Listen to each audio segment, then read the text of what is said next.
Yeah. And I'm going to go live on Facebook and you can share it. And it's on their honor system if they would want to donate to watch it. So hopefully by watching it, they'll be prompted to donate. Let's see here.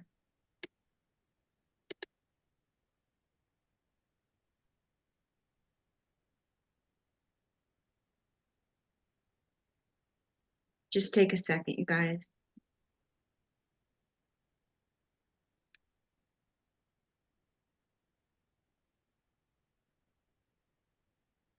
Go live.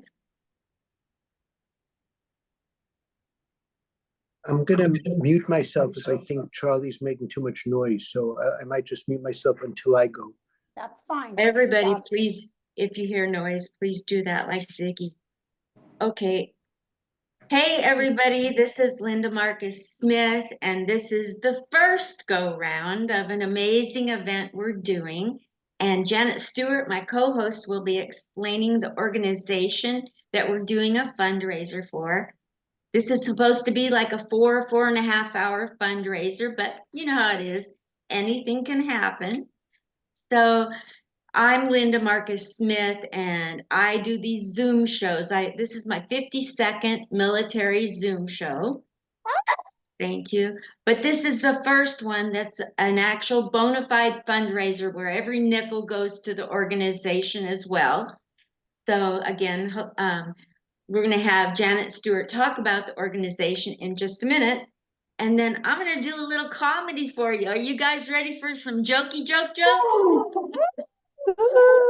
Yeah, let's get this started and have some fun. And she'll do a PSA and jokes, and then we'll go to just the jokes with the comedians. Okay, so about me. Who is this lady, Linda Marcus Smith? I've been wondering that for decades. I've been trying to. But I know that I'm three names, Linda Marcus Smith. And I'm doing that not because I'm a diva. I go by three names because I am still mad about John Wilkes Booth, the guy that shot Abraham Lincoln. Yeah, I'm still mad. Ralph, I'm a boomer. We hold on to grudges here in America. I'm still mad. Yet, John Wilkes Booth was an actor. That's why he was in the theater that day. And as an actor, he makes me so mad, Donna, because he, as an actor, got famous with one headshot. Amazing. I know. I know you've never heard that joke before at every mic we go to. Yeah. Where does somebody as wonderful as Linda Marcus Smith even come from? Well, I came from Portland, Oregon. I like to mess with New Yorkers, though. I like to tell them I come from the Upper West Side. And they're like, no, you don't. Oh, not the good one. I come from Loserville, Upper West Side of the map, Oregon. A little town nobody has ever heard of in the news before at all, comedian Miss Arkansas. Yeah, Portland. Nobody ever heard. Have you ever heard anything about Portland, Oregon? Never. Never.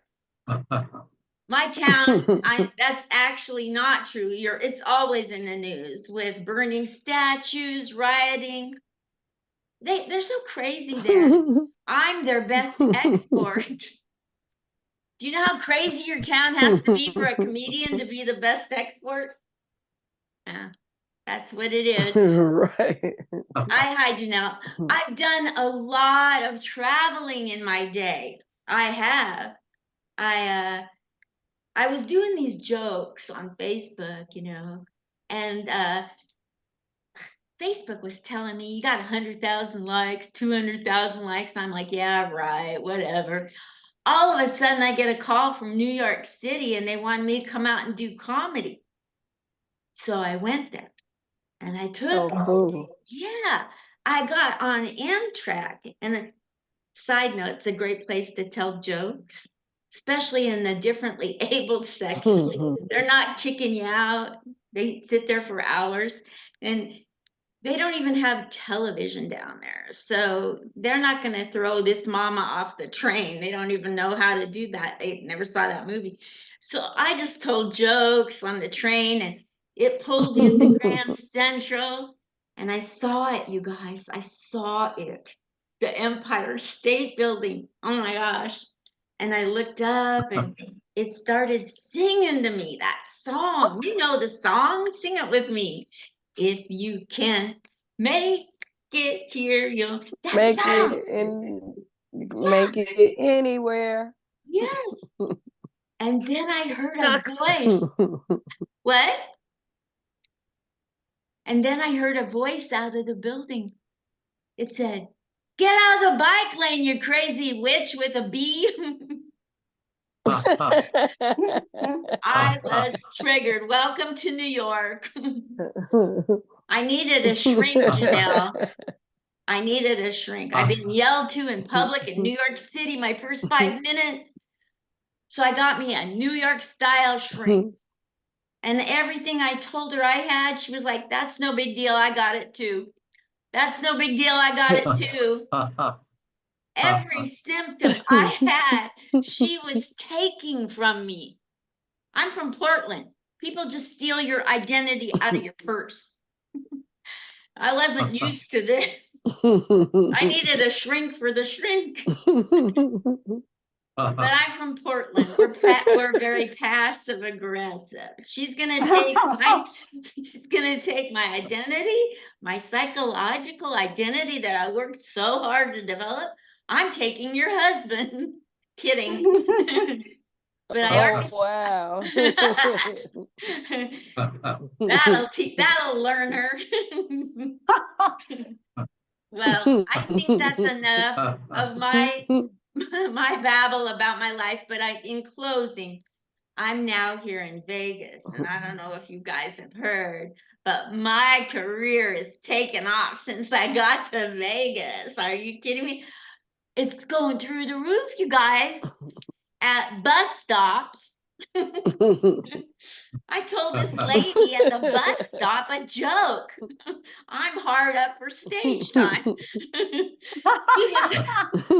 She was sad. I've got the antidote, don't we? Yeah, we know that because we're all here with stopping soldier suicide. She was sad. I said, "Can I tell you a joke?" She said, "Sure." I said, "Blah, blah, punchline." And she said, "Keep your day job." I hadn't had one since 1996. The good news in Miss Arkansas, I've got a day job now. I'm a Las Vegas streetwalker with a Fitbit. No matter how much I point to the Fitbit and say with a Fitbit, the guys never hear that I'm a streetwalker with it. I don't get it. I think they have selective hearing. That's my time. I'm Linda Marcus Smith. I'd like to thank you. I'd like to turn this amazing show that we're doing for StopSoldierSuicide.org over to my co-host, and this was her original passion. So let's have her talk about it before she does her time. Give it away to Great. Janet Stewart. Give it away to me. Yes, already. I just want to honor and thank Linda Marcus Smith. She's the one that created all of this. I've just been a little helper, and I just want to honor her for all her work she's done for the military. She was in the military herself. So I will tell you a little, yes. Thank you. I mean, our military are amazing. So I want to start to just tell you a little bit about why this came about. My birthday was actually Tuesday. Yes. Thank you for the applause. Happy belated birthday. Birthday. And I put on Facebook. Right. Happy. Thank you. And I put on Facebook to raise money for Stop soldiersuicide.org.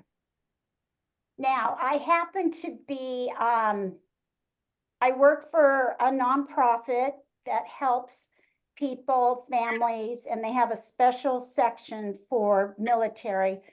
It's called NAMI, and it helps us with the mental illness or those who have loved ones with mental illness. I have a mental illness. I choose to call it a brain disorder. Now, some of it is actual neural pathways in my brain, but the other part is I'm just a crazy individual. And that is, that's just me, people. So my dad was in World War II. And unfortunately, I didn't really know my dad. Sometimes this happens in families. And my husband started watching Band of Brothers. And I watched one episode and my heart just went out to my dad because he was there. And I just, in my ignorance, I just didn't realize the impact. Now, I knew my dad had PTSD as I became an adult because I could see the behavior. He also turned to alcohol, gambling, and he was obese. So there is a lot going on with our military. Some of them come back from deployment and have a great deal of difficulty integrating into civilian life. Suicide affects the family. It affects friends. It affects their work environment. Right. And unfortunately, sometimes the military isn't seen by the civilians. I must admit I have done that. I'm not proud of it, but I have done that. And this organization, StopSoldierSuicide.org, is just for the military because they have all been through the experiences. Now, you put them with civilians, it's not the same. It's not the same. So this nonprofit was created by 3 soldiers who had friends commit suicide. These young men started this nonprofit and it has grown. And what they do is provide all kinds of services, but only to the military. There are different services that they can go to. They can learn more about suicide to help friends and family. And I'm telling you, thinking about my dad really made me want to support this organization. So I am going to go ahead with that. I'm going to give all of us an applause and myself for being here. And thank you from the bottom of my heart for donating. I know that we all have an opportunity at StopSoldierSuicide.org. Okay, now we're going to change the attitude. We're going to change We're gonna do it, comedy. We're gonna do it. See, this is what I do to my husband, but I don't stop. I swear to God, I do this to my husband because he's grumpy. He's grumpy. And I am telling you, the man exercises diligently. We're talking 6 times a week. This man eats really healthy food. I don't have to do sauces. I don't have to do anything fancy. I can just slap some chicken on his plate, some vegetables, maybe some rice to really spice it up, and he'll eat it. Actually, he reminds me of Baxter. Baxter will eat anything. He's a Labrador Retriever. So my husband, I'd love to go up to him and just start, touching his neck and massaging his head. There's hardly any hair, so it's a good massage, and just singing to him, look at your hair, it's gray, there's not much there. And I go, I mean, I love to sing. I make up these silly songs and I go on and on. And the man just reads the iPad. He doesn't, he's so like a dog. Yeah, okay. Yeah, okay. I love it. Give me more of a massage.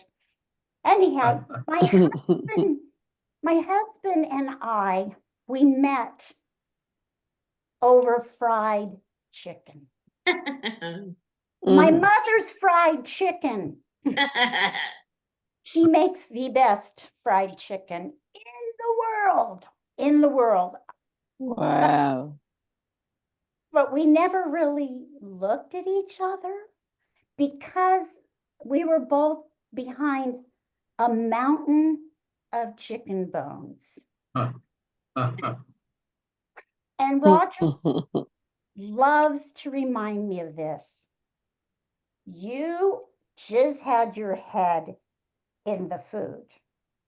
And I say, you just had your head in the food. And he says, no, you just had your head in the food. And then I start to sing, you had your head in the food. But you know, we had the courtship, really, it was from hell. I mean, there was paranoia, panic attacks, and depression. So we decided to get married. You know, I wore this fluffy white wedding dress, and we got married at a hotel. And honest to God, all I would do is, I'm the bride, I'm the bride. I wish I was kidding everybody, but I'm not. Anyhow, we dated. Took me 5 years to catch him. He's like a slippery fish, kept getting away. And when I caught him, you guys, God, I was exhausted. So he's been married 5 times. And I got to tell you,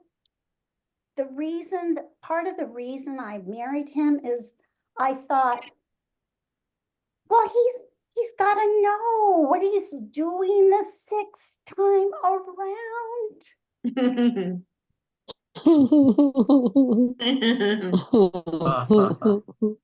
So we have 2 children. They're adults now. I have 2 daughters. And when they were little, I wouldn't give them a cookie. I would give them one of those little Pez dispensers they could hold in their hands. It was filled with Klonopin. Because pharmaceuticals, they are a family value. So they don't text me very often, and they don't really, obviously they don't call, but occasionally they ask me to send money to their Venmo account. I thought Venmo was a French wine. Thank you very much. I'm Janet Stewart. Let's get going on all our other comedians. Yes. Yes. Thank you. That was Janet Stewart, and you'll find her links in the chat. She's going to put those in there right now. As we get done, remind people of your links in the chat, everybody. Now coming to this stage is the amazing, I'm not going to do intros of people other than their names, just in the essence of time. It's now coming to the stage, some of you are going to love, is Helene Witt. Thank you, thank you, thank you, thank you. So nice to see people I've never met before, like Janelle and Donna, and then Robert came on from Norway. He's eating some Norwegian strawberries just to make us envious, and the rest of you know, hi. I met Cynthia. Okay, back to you might be looking at me, especially Janelle and Donna. You don't know me. I'm not the love child of Barry Manilow and Dr. Ruth. It can't be, because I'm almost their age. Not Dr. Ruth's age, Raul. Dr. Ruth is 94. I'm almost married. I'm almost 80. I'm a retired New York City school teacher. Yeah, I taught there and I'm retired Okay. now. And we used to read the Dick and Jane readers when we were little children. Anyone as old as myself used to use the Dick and Jane readers? Yeah. Yeah.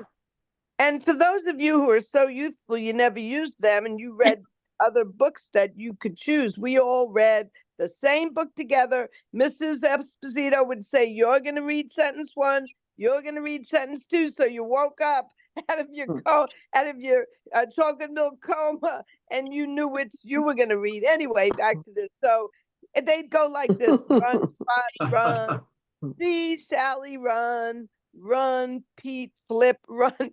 Flip was the dog. Pete was the Our Gang comedy dog. So it was run, Spot, run.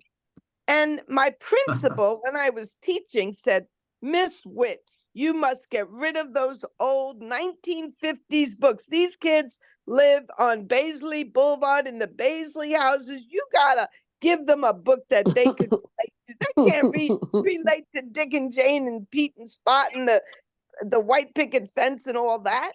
So I made my own books with my computer and they went like this: run, Spot, run. Dick's got a gun. Spot is a pit bull. Run, teacher, run. And those are the graders. Well, I'm glad I'm retired right now, Janelle, because in New York City, this is what the readers would be like. Run, Spot, run. Jane's got a dick. She is a they. Spotty is a pit bull. Run, teacher, run. I mean, times have changed since the 50s, I'm telling you. So anyway, I'm getting older and I've been on Zoom for 4 years. Some of you are with me every day on Zoom. And I have to have a sense of humor because my wrinkles are getting like deeper and more and abundant and grayer. I got to make jokes on Zoom. So I was staring at myself. I was at school at 6 a.m. today. Well, joke Zoom. And I see I'm losing my hair, but I know where it's going. It's going to my knuckles. The cuckoo on my biological clock is wearing Depends. You've heard of the information age. I'm way past the information age. I'm headed for the inflammation age. And you young gals like you, Donna, wait till you see what you get on your legs. You get rainbows. They're called varicose veins. I call mine the Google roadmap to adventure. And this road takes you to the Sterling Forest. You can't see it. But you young gals, Janelle, you got that Brazilian. I missed that decade. I don't know when it happened, but I'm way past that. The last time I had a Brazilian was behind the Belmont racetrack in Elmont, New York. He was a jockey from Rio de Janeiro. Yeah. I think my time is up. Thank you for having me on. Yes. Give it up for Helene Witt. This show is going great. Great job, Helene. Now we have somebody amazing coming to the stage. And here he comes. His name for you all is Ziggy Susser. Yay, Ziggy. Woo! Thanks, Linda. I don't know if you could see, but I have like bandages on either side of my face. It looks pretty bad, but you should see the other guy.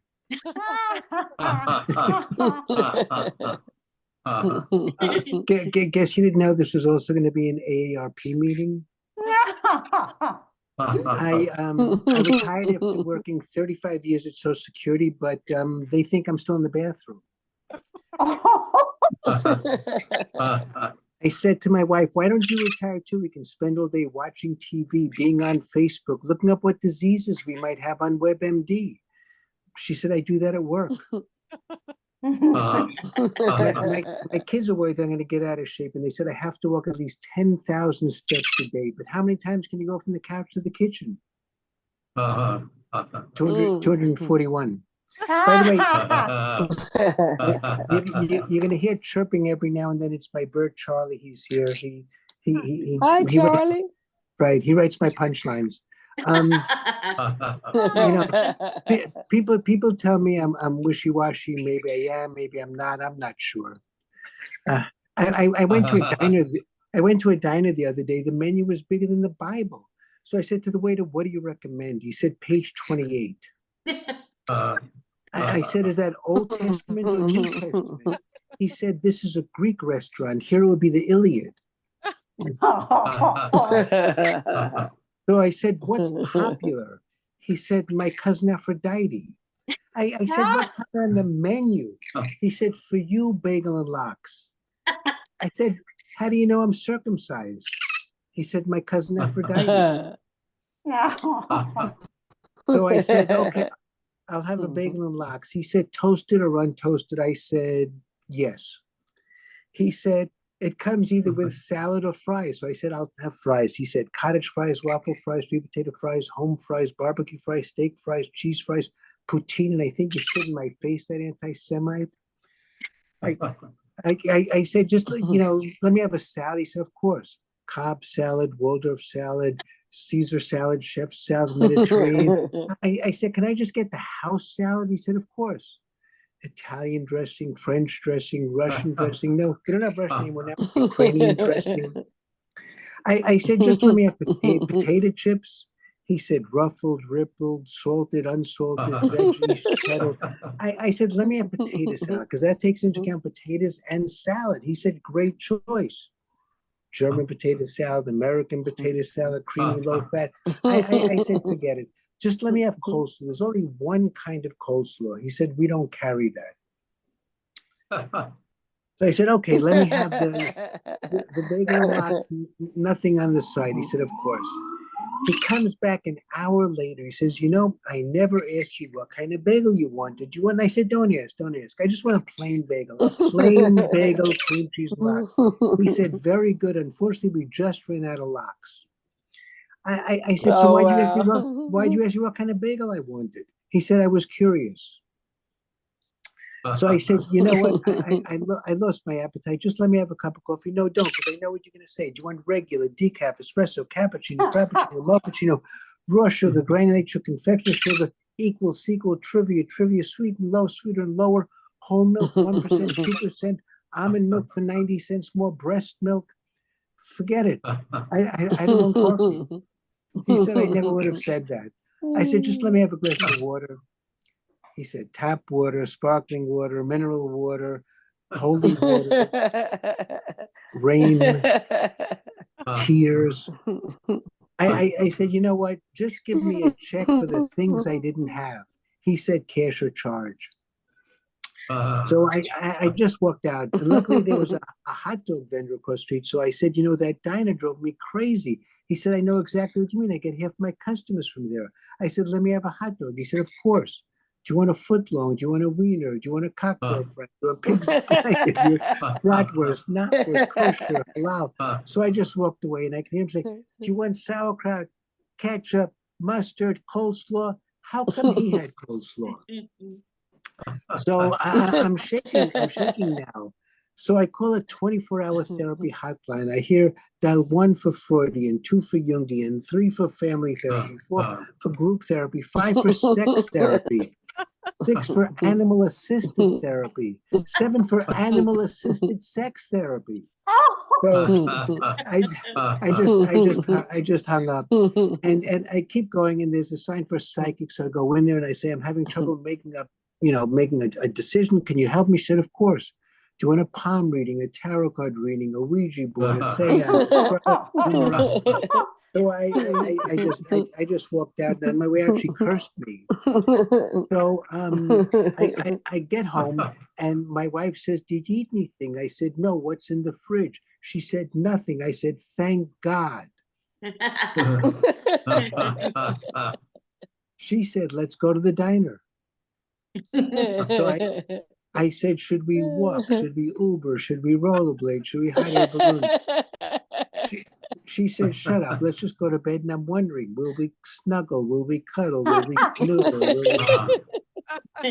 Um, you know, our daughter, like after she graduated college, she moved in with us for a while and stuff. And she was out late one night, and we texted her to see when she would be coming home.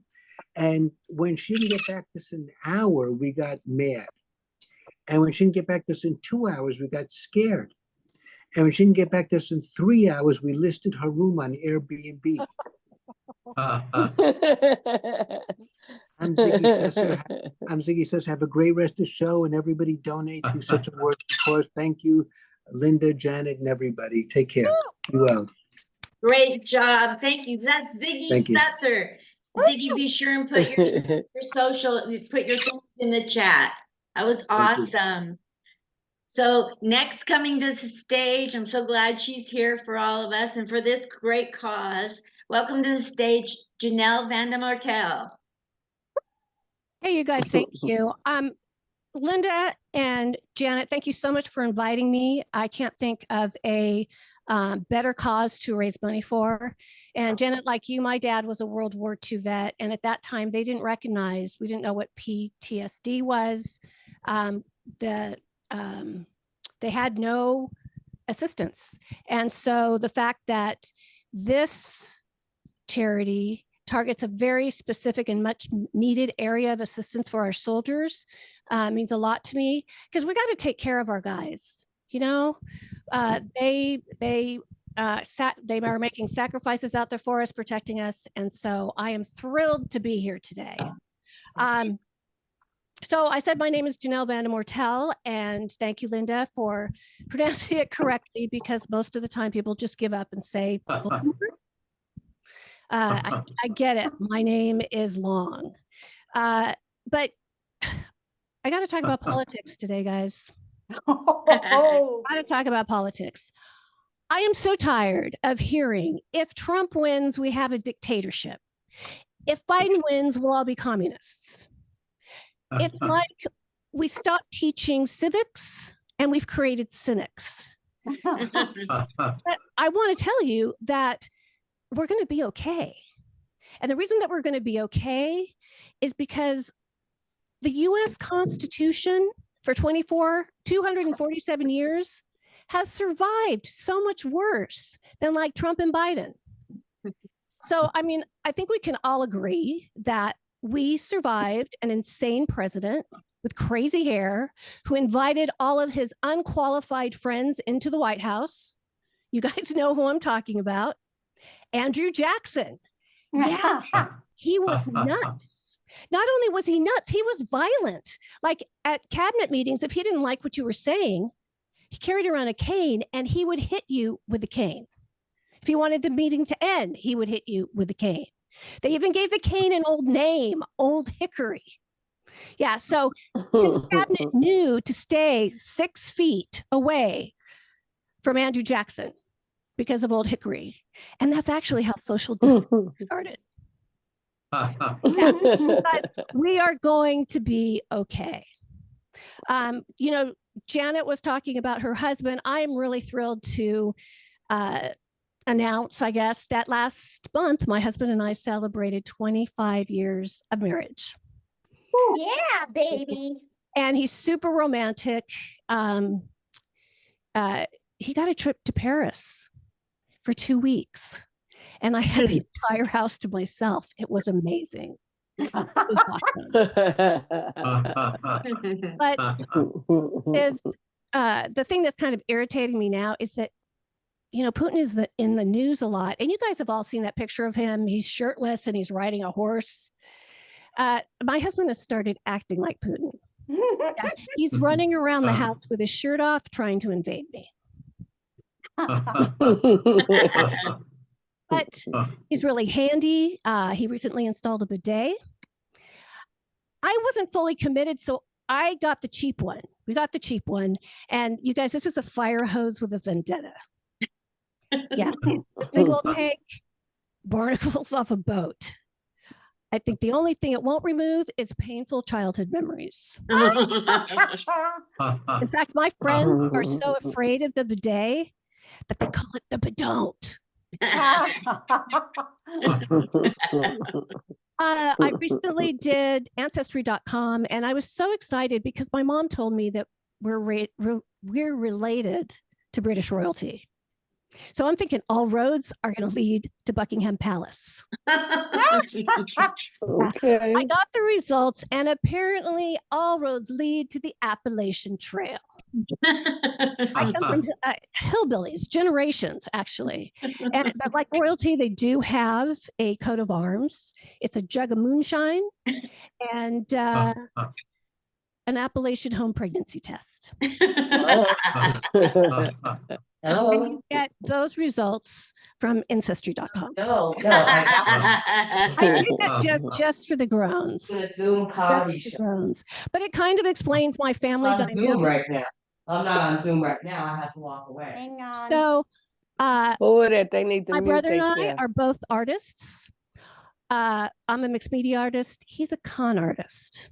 And the thing that gets me the most is that he's never been to jail. I have. Well, and you know, like many of you, for car registration. Just me? Okay, just me, but let me explain. I was super young. I thank you. I had to go, my quarter ended at school and I just wanted to get away. And so I had to choose between trip to Puerto Vallarta with the girls or that change the color on that tiny registration tag on my car. Puerto Vallarta was great. But when I got back, I kept driving on that tag. Yeah, for like over a year. And in case you didn't know, it goes to warrant. I got pulled over and they threw me in jail. Yeah. And did I mention I was on my way home from ballet class? So I am in leotard, pink ballet slippers, and a tutu. And let me tell you, you guys, you walk into a holding cell dressed like that. Yeah, you toughen up fast. So when they asked me, why are you here? I said, because my dance partner dropped me, and you can bet there's one less swan dancing around the lake tonight. And when they asked me, what do we call you? I said, you can call me by my prison name, the Nutcracker. Real last name, Voldemort. You guys have been amazing. This is an amazing cause. Please donate. Thank you so much. I'm Janelle Vandemortel. Yay! Give it up for Janelle Vandemortel. Woo! Great job. Now coming to the stage, somebody you're going to love as well. Jeffrey Peterson, the 420 calling. And where's it going? I'm going to get my special my new accoutrement I've added to my act. How you doing, Linda? Hey, welcome. Thanks for Hi, coming. everybody. I went through hell and high water to get here because I had to drop like 4 of my apps to get on here. So Thank you so I, much. for you, I would walk through fire. So Thank you. Oh. So yeah, I'm not a veteran of any kind of military, but I am a veteran of the psychic wars. So I'm out there. I'm going to about headed to Shakedown Street, which is the Grateful Dead's parking lot party, which is now going to be moved inside the Tuscany Casino. So I'll be performing there today at 2:30, and every day over the next 3 months, every weekend, I should say. Congratulations. Yeah. So how we doing? What's happening? We're just here all telling our sets for the cause. Well, I'll tell you what. Here for you, Linda, I got a bunch of you like one-liners, right? I introduced you to one of my one-liner king legends, Fraser Smith, right? You met Fraser. Yeah. Cool. Well, here's a bunch of one-liners that I've been working with lately.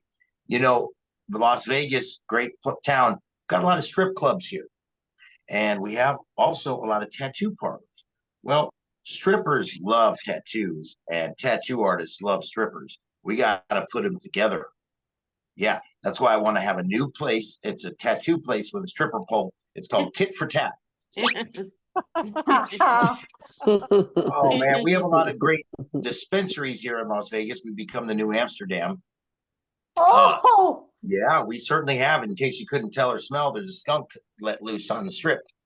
But nope, it's we're the new weed capital of the world, and we've got a lot of great barbecues places here, and we have a lot of great dispensaries here. I say we got to mix them together. That's right. The first medicated barbecue place. It's called High on the Hog.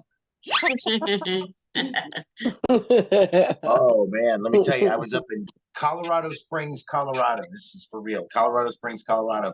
There's a gas station that also sells cannabis.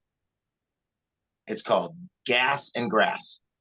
All they need to do is add a stripper pole to it, and we got something. Ass, gas, and grass. Oh man, Las Vegas is crazy. You gotta love this town. The robots are coming though. Be careful. There's going to be robot waitresses and robot poker dealers real soon. Right now, Las Vegas has the first robot bartender. Did you know that? Over at Planet Hollywood. Now, let me tell you, a machine might make a pretty good martini, but I'm not tipping a fucking toaster. Oh man, how about this? There's a new adults only, it's for adults only miniature golf place here in Vegas. It's called Swingers. Boy, that takes a lot of balls. You know, we get a lot of great conventions here in this town, Linda. Las Vegas is like the convention capital. You know, we get the cannabis convention, we get the rodeo convention, we get the adult convention, but the one that people love the most, the Consumer Electronics Show. That's right. They love the Consumer Electronics Show. That's where they bring out the new high-tech toys. This year, they brought out the sex robots. Let me tell you, they're so realistic, they're not interested. Probably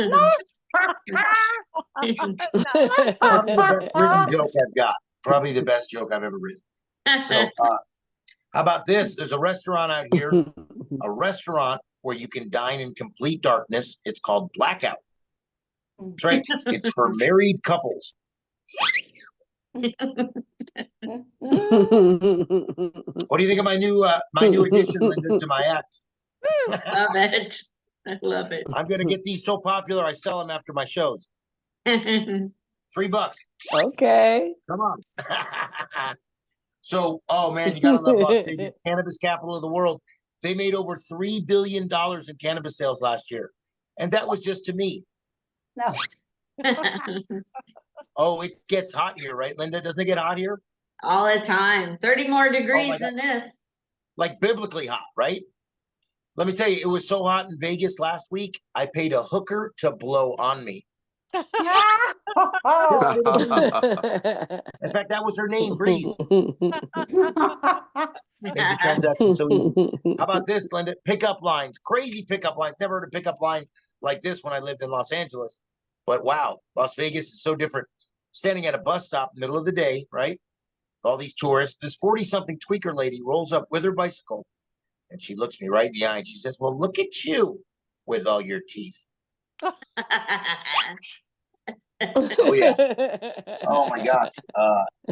Yeah, it's great. I'll tell you what, everybody's smoking pot now. Pretty soon I'm gonna have Linda smoking pot. You watch, guys. Everybody's smoking pot. Number one new demographic of stoners, senior citizens.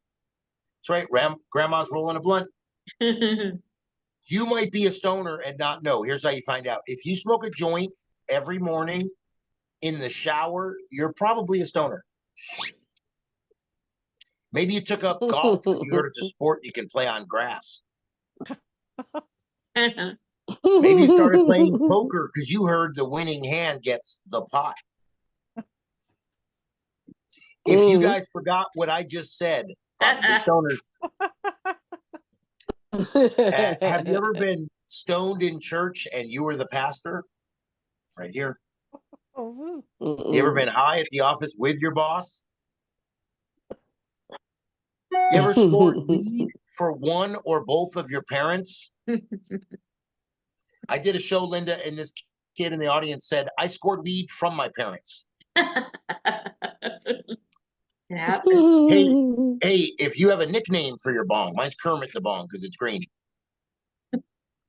If you have an abundance of sandwich baggies around your house and you don't take your lunch to work, I got news for you. You're a dealer.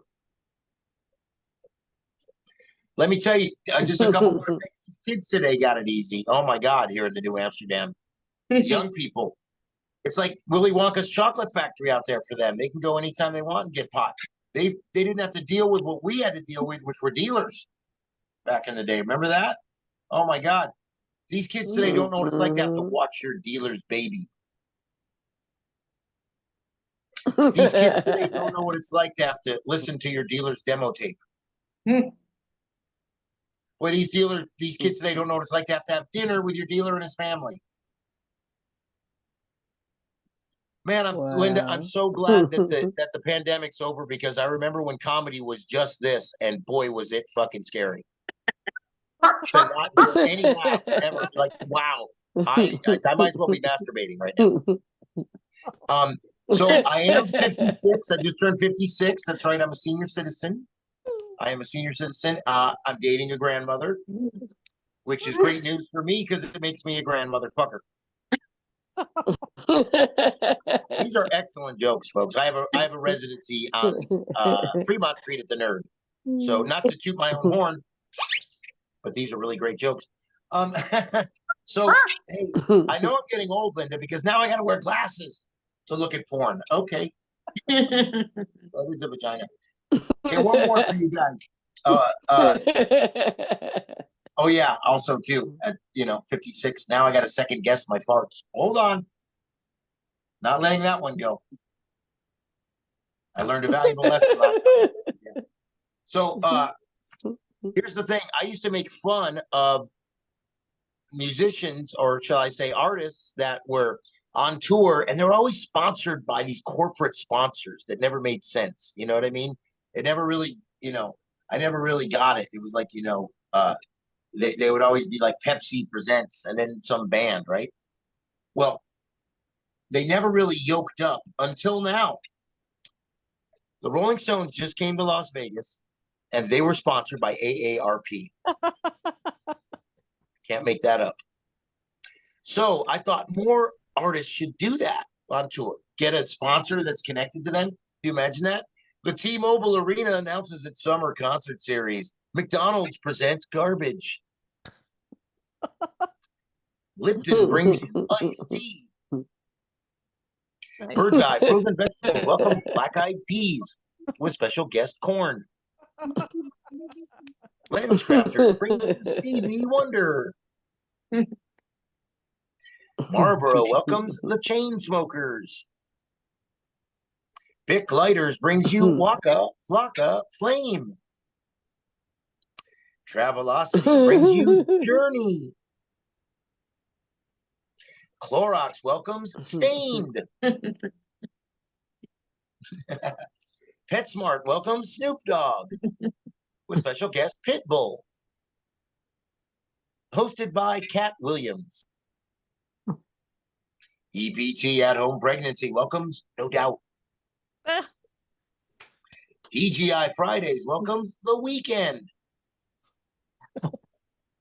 Hollywood Forever Cemetery brings you The Grateful Dead.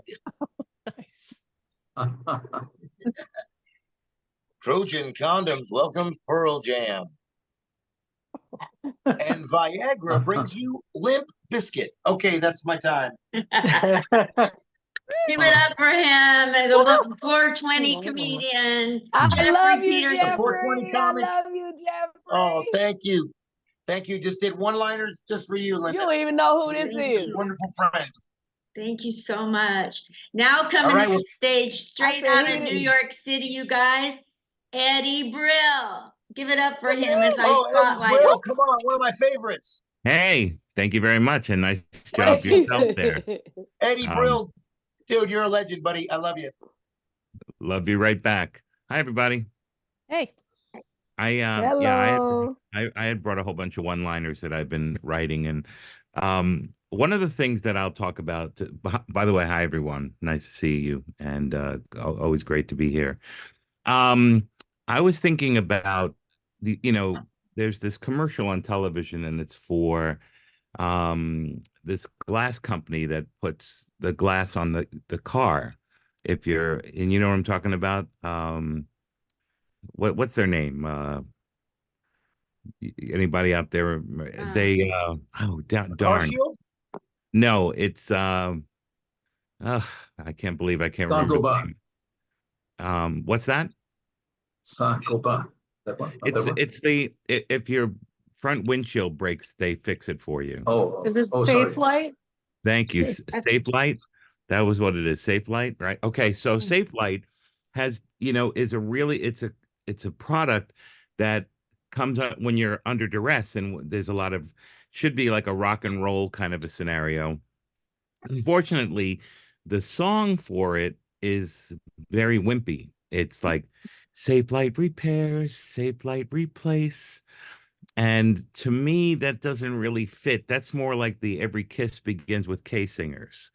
Every kiss begins with K.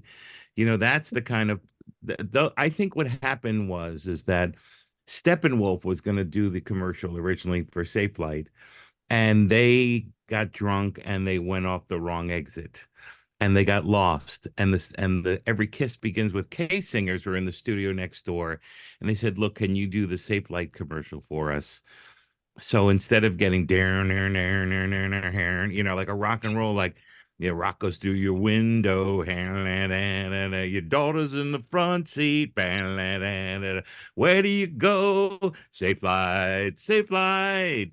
That would be the song for them. But instead, it's like Safe Light repairs, Safe Light replace. I'm not going to bring my car to get repaired. And thanks for helping with the name. It was like I couldn't remember, but it's just that the song doesn't go with the Steppenwolf should have made a left instead of making a right there. Oh, and here's something else that there's a guy in my neighborhood who works at a bagel place and he's terrific, and we talk a lot. And he always says "my friend" at the end of every sentence. It's always "my friend." And he's from Bangladesh. And I've been to Bangladesh and did stand up there. And nobody says "my friend" over there. It's just this guy here in New York. And he always ends a sentence with "how are you today, my friend? Good to see you, my friend." And he's so sweet and he's so nice. And when he says "my friend," it's so lovely. And, can I get you everything bagel, my friend? Maybe some butter, my friend. And I'm thinking, what if he ever got angry? It's like, you're not my friend, my friend. You're my enemy, my friend. I was, and that's, it's a true story that I've only thought in my head and never told him. I write a lot of one-liners all the time, and let's see, okay, and I'll read some of them that I've done. Oh, I'm getting dinged. Oh, saying have a fun session. I went to salsa night, and when I got there, I didn't see any, just people dancing. Okay, to make a long story short, the end. I'm glad there's laughs here, because it'd be weird otherwise. I can't feel my head, numb skull. This one's too corny, but I like it anyway. You have any concrete plans? Nothing etched in stone. Here's one that came about from a true. I was having dinner with my friend, and we were at a restaurant out in down in Pennsylvania, and the waitress was really nice in the table next to us, and she said, "If you need anything else, my name is Brandy." And I'm thinking, well, what if they don't need anything else? What's her name? It's like, well, if you don't need anything else, my name is Brandy. If you don't need anything, my name is Sally. I ordered a mail order bride from the Philippines. She came in a manila envelope. I really enjoyed the 10th grade, but then again, I am sophomoric. Okay. Your team can't score, no offense. Okay. My grandfather had to change his name when he came to America. His name was Ellis Island. And changed it to Grandpa Eddie. Okay. Sports where the pros are cons. Um, Someone asked me for a ballpark figure, and I said third baseman. Oh, here's one. You know who never settled for anything? The settlers. Here's one's a little racier. I got a new shower caddy yesterday. He recommends which soap I should use for each load. That's a keeper. Good. Here's one. Shorts are longer than briefs. Briefs are briefer. You can ask your lawyer to briefly go over your briefs, the ones in your briefcase. He might need to be briefed, but be brief. He has a brief meeting and doesn't want to soil his briefs. Okay. All right. Here's I'm provolone, yet I'm antipasto. When walking down alone down a dark alley, I count out loud because there is safety in numbers. Okay, talking to the hand is essentially what most ventriloquists do. Okay. My friend has two kids, 8 and 12. Those are their names. 8 is 7 and 12 is 14. Knowing Dan, that sounds right. I have an eye test today. Unfortunately, I didn't study.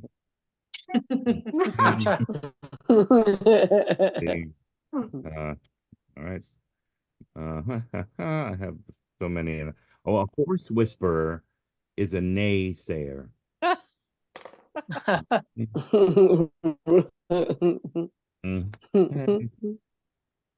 People always say, and if you act now, I always say, and if you act now, I wish you a lot of luck because acting's a tough career. Okay. Okay, stuck between New Jersey and New York City while driving with others. That's carpool tunnel syndrome. Okay. Some of these are corny, I'm sorry. Okay. Okay. I'm passing through a lot of them. I've wasted the whole day writing in lowercase letters, but now I'm looking to capitalize. What is this? What is the obsession with marrying people in jail? Perhaps it satisfies the person who has a commitment issue mixed with wanting to date someone in a gated community. Okay. Don't believe everything you hear, including this. Okay. All the other reindeer used to laugh and call him names. Then Rudolph became famous, and these douchebags acted as they liked him all along. Okay. I went to a dyslexic masseuse. She rubbed me the wrong way.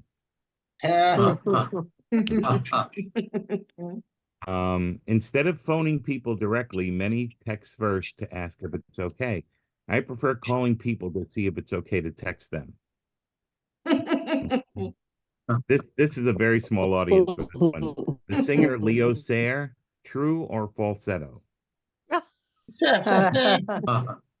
Every time you hear a bell ring at Christmas, it's my cousin Angel ordering wings. Okay. A down scarf is the last thing you would want to scarf down. How am I doing for time? I don't want to. You go as you tell us. Oh no, I just have. All right, let's see. How about like 4 or 5 more minutes if you got it, or if you want to not? Well, I don't know if I have 4 or 5, but let's see. Oh, this is another one with wordplay. I went to eat at a bazaar at a fair, even though I'm not a big fan. Yet I found this bizarre fan there. The fair was mediocre. The bazaar was fine. The fan was strange. The strange fair was mediocre. Now I'm a huge fan. It's a lot of wordplay. Which came first, the chicken salad sandwich or the egg salad sandwich? Okay. A friend of mine goes to a very small school in an unpopulated area. He's in a class by himself. I just saw a magic show starring Great Shakes too. He was no Great Shakes. Okay. A friend of mine brought out a bowl of cream cheese, and I broke out in chives. Okay. Closing your eyes can be a real eye opener. Yeah. All right, I'll close on this one. I dated this horrible girl from France. She lived on Rue the day I met her. Oh, That's Eddie, I just gotta say, your Dr. Katz episodes are one of my favorites, and it really inspired me and before I ever did comedy. And your joke about the Jack of England is one of the best ever. Ah, It's just thank you. ridiculous and a great You know, observation. I appreciate that. You know, I was going to be doing a Letterman as a guest and doing stand up, and I had the Jack of England joke. And the day before, Princess Diana was killed in the car accident. They made me Yeah. take that joke out of the set until the next Wow. time I did the show. Yeah. Yeah, yeah, it's pretty wild. The funny thing is, like, there is a Oh, Jack of wow. England that you've Right. offended. Right. That's the whole But point of your that's joke. network television. You know, it's the way it goes. But I was okay with it. But thank you very much. I appreciate that. Yeah. I actually filmed the second Dr. Katz. I did, and unfortunately the show didn't get picked up for that season. But it was one of the coolest things I ever got to do. Oh, that's awesome. Well, thanks to Linda Marcus Smith, we got to interview Dr. Katz, which was surreal. So, That's fantastic. He's the but greatest. One of the he funniest did. stand-ups I've ever seen. Oh my gosh. Yeah. In praise of Jonathan Katz. But hey, Eddie, great. I'm going to tell people I opened for you on Zoom today. All right. And I'll tell people I work with you on Zoom. you guys, All give right. it up for the legendary Eddie Brill. Right Yeah. Very much, Yay. everyone. Have a Yeah. beautiful day. Thank you, Eddie. Now coming to the stage, somebody clear from India. You're gonna love him, Ralph Gangji. Let me spotlight him. There you go. Thank you. Thank you very much. And sorry for disappearing for a couple of Man, months. I'm Now we know what it's ready. I like to gotta live in the go. third world. Oh, anyway, okay, so this is, I'm happy to be here. This is a great cause, stopping soldiers, you said. I have just one question. What if you're a kamikaze pilot? Anyway, okay, that's a silly joke. All right, okay. But sometimes I wonder what happens after death, and I wonder about life in the whole universe and so on. One of my more gullible friends once said to me, "Did you know that there are pyramids all over the world, not just in Egypt, all over the world, in Mesopotamia, in North and South America, in China, in Europe, in India, and just about everywhere else? How could they have communicated their design to each other? There can be only one explanation: aliens are responsible." I said, "You idiot. It's the most basic design in the world. Haven't you seen a child playing with building blocks, piling them up? Obviously, there'll be more at the bottom and less at the top. Otherwise, they would topple over. It's not an alien design unless they're very retarded, human-like aliens. Now, if you see an inverted pyramid somewhere with one block at the bottom and thousands at the top, and speaking of tops, how about an inverted pyramid spinning like a top? That'll be even better. Then let me know, and I'll buy your alien theory." Another guy once said to me, life must have come here from some other planet because of the complexity. Life is just too complex. It could not have originated here on Earth. It must have come from some other planet. I said, "You idiot. Then how did it originate on that planet? Maybe we sent it there from Earth, and now it's come back to haunt us, idiot." Anyway, this guy was obviously drunk. Drunk people. What's going on? What's that? Somebody said Could something? somebody please mute yourself? I can't see who's. Yes. Yes, please. that's a moot point. Yeah, please do mute yourself. All right. So this guy was drunk people come up with the best philosophies. And I think this was at a New Year's party. That's where you get the best drunks and the best philosophies. By the way, it was the Nepalese New Year recently, so happy birthday to everybody. I mean, Happy New Year, whatever. And regarding this, I have a question for you. If Evander Holyfield and Vincent van Gogh met each other on the 1st of January, what would they wish each other? Happy New Year. Because they both had their ears, a part of the ears cut off. It was also the Cambodian New Year recently. So anyway, I hope everyone's been having a good year so far, keeping their resolutions, and everyone's got good company and no one has to be lonely. It's sad being lonely. Last year, one of my friends could not get a date for New Year's Eve, so he had to entertain himself. Fortunately, his timing was good. So at the stroke of midnight. There were fireworks, so to speak. But you know, if things are bad, you can always make yourself feel good by comparing yourself to people who are worse off than you. That'll always make you feel good. In fact, sometimes whole cultures are worse off than you. Different cultures celebrate the New Year on different days and in different ways. For example, the Balinese New Year in Bali, you know Bali, right? Please don't say Ballyhoo, that's a badly framed question. The Balinese New Year is celebrated by maintaining complete silence and fasting for 24 hours. No food or drink for a day. That does sound like a celebration, doesn't it? Even tourists are not allowed to go out of their hotel, and the airport remains shut the whole day. Only serious medical cases and women who are giving birth are allowed on the street. But then, let's face it, if your woman is giving birth, then your party is over anyway for the rest of your life. So no big difference. While the Tibetans call their New Year Losar, that sounds like something for losers, doesn't it? What, somebody made a comment again? Somebody said yo, yo, yo, or you, what was that? Can we please not talk during the comedy? Thank you, everybody.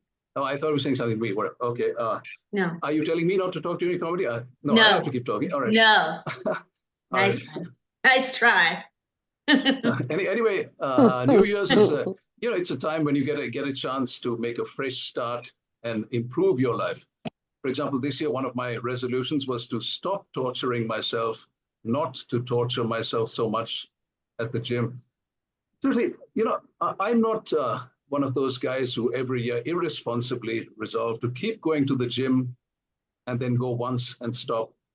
I'm not like that. I go at least 2 or 3 times before I stop. And it's not just the gym. I've been much further away from home.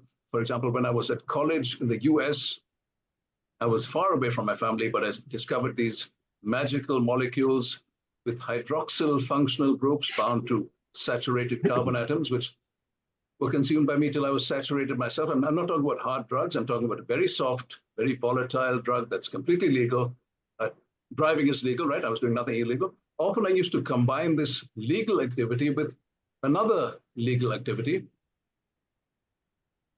Driving is legal if you're old enough, right? So, if drinking is legal and driving is legal, then drinking and driving should be more than legal.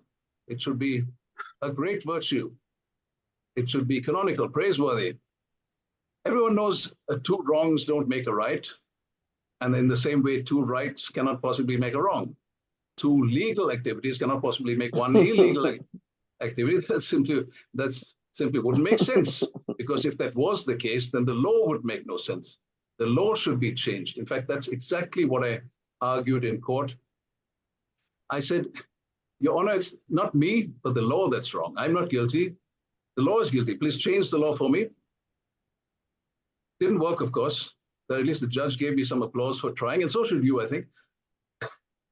Yeah, I was just being a good legal alien, a hyper-legal alien, not even the kind who builds pyramids where they're not wanted. Okay, all right, let me finish with a few wordplay jokes. Here's a difficult one. All right, throughout history, beautiful women have been harassed throughout their lives. In fact, even when beautiful Cleopatra was dying, people were only shouting, "Look at that ass."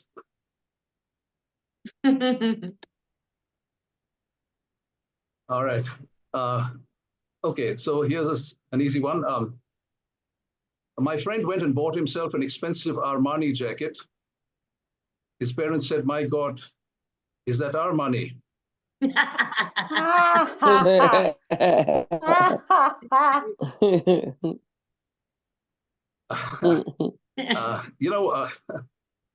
lot.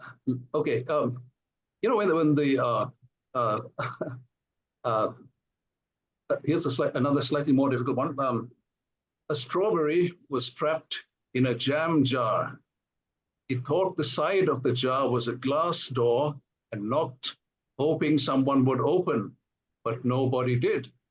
Thus, it failed to escape despite the door being ajar.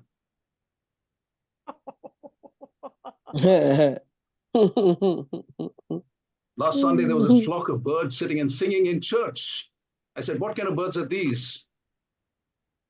I was told, birds of prey, obviously. Which bird was the ancestor of the common crow? The Cro-Magnon.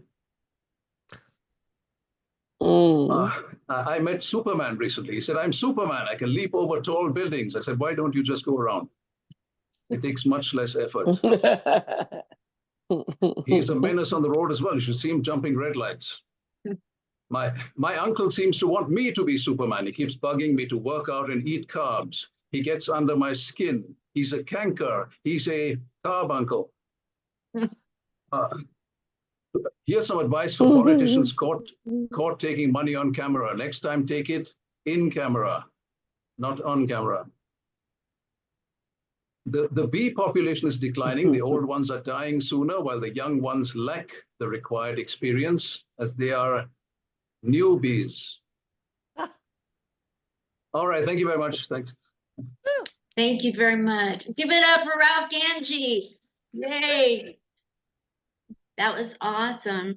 Now I'd like to give the spotlight over to my co-host to say something about the organization. For those of you watching now or later, just a friendly little verbal reminder on video. 1 second for a little quickie PSA from my co-host, Janet Stewart. Give it up for her. Yay! Well, first of all, I want to thank all the comedians and especially Linda Marcus Smith for organizing it and all of you for being here. It's stopsoldiersuicide.org. And I'm just going to be real quick. Military suicide has claimed more lives than we've lost in most major conflicts, including World War I, the Vietnam War, and the global war on terror. We need to work hard and fast together to solve the problem once and for all. So please join us and donate to stopsoldiersuicide.org. Thank you. All right, comedians and audience, let's keep this baby going. Thank you so much. And Ralph Ganji, be sure and put your socials in the chat so people know how to follow you and show you respect. And now I want a big round of applause. Let's bring up the energy. You're gonna need it for the rest of the show. I know I do. Okay, so bringing to the stage right now somebody here from Vegas. You're gonna love her just like you love everybody else. You guys, bring in Donna Joy.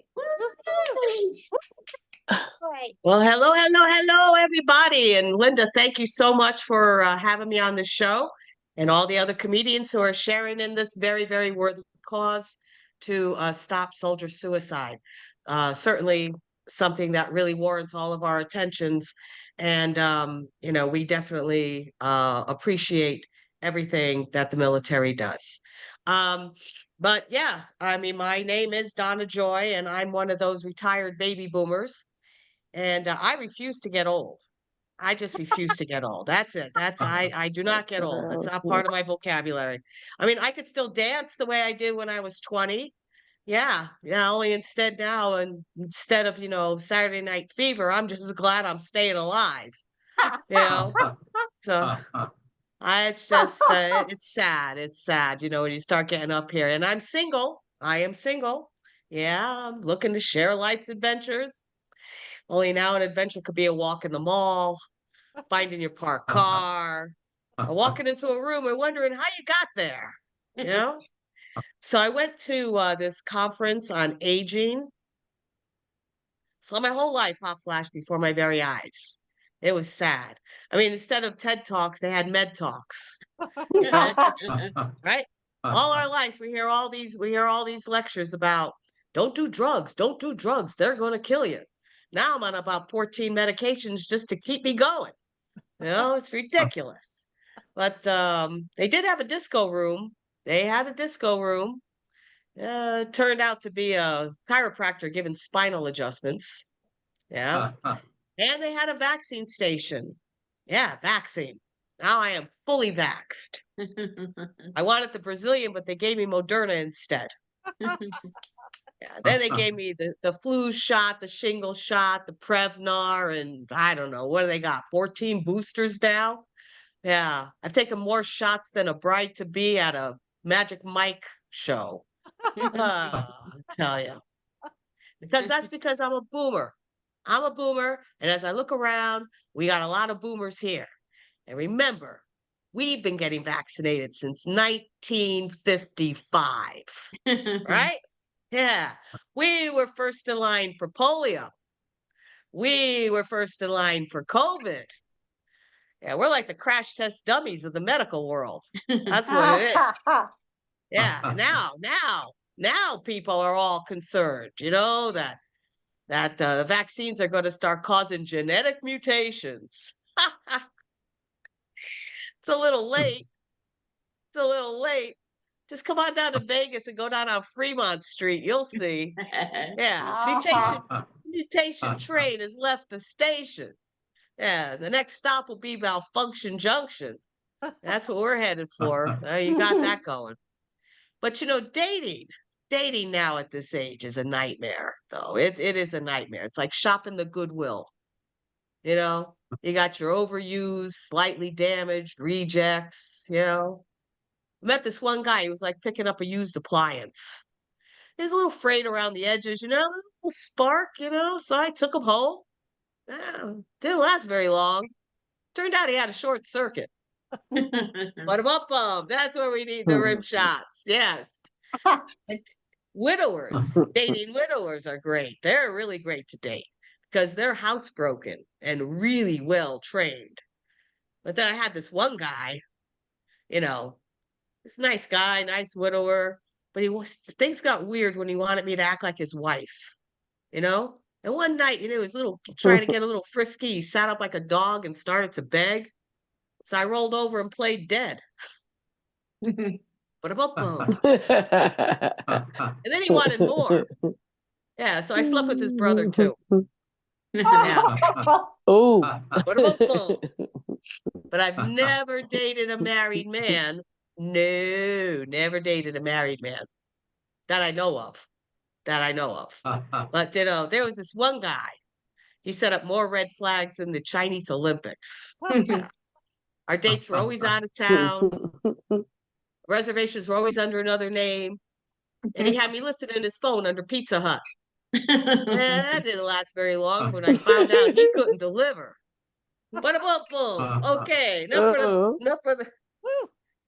for the rim shot jokes.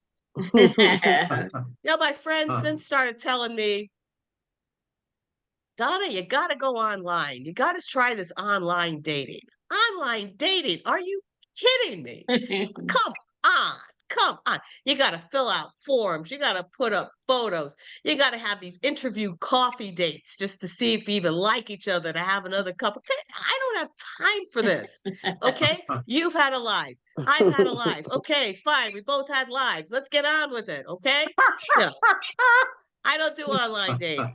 I do online recycling. That's right.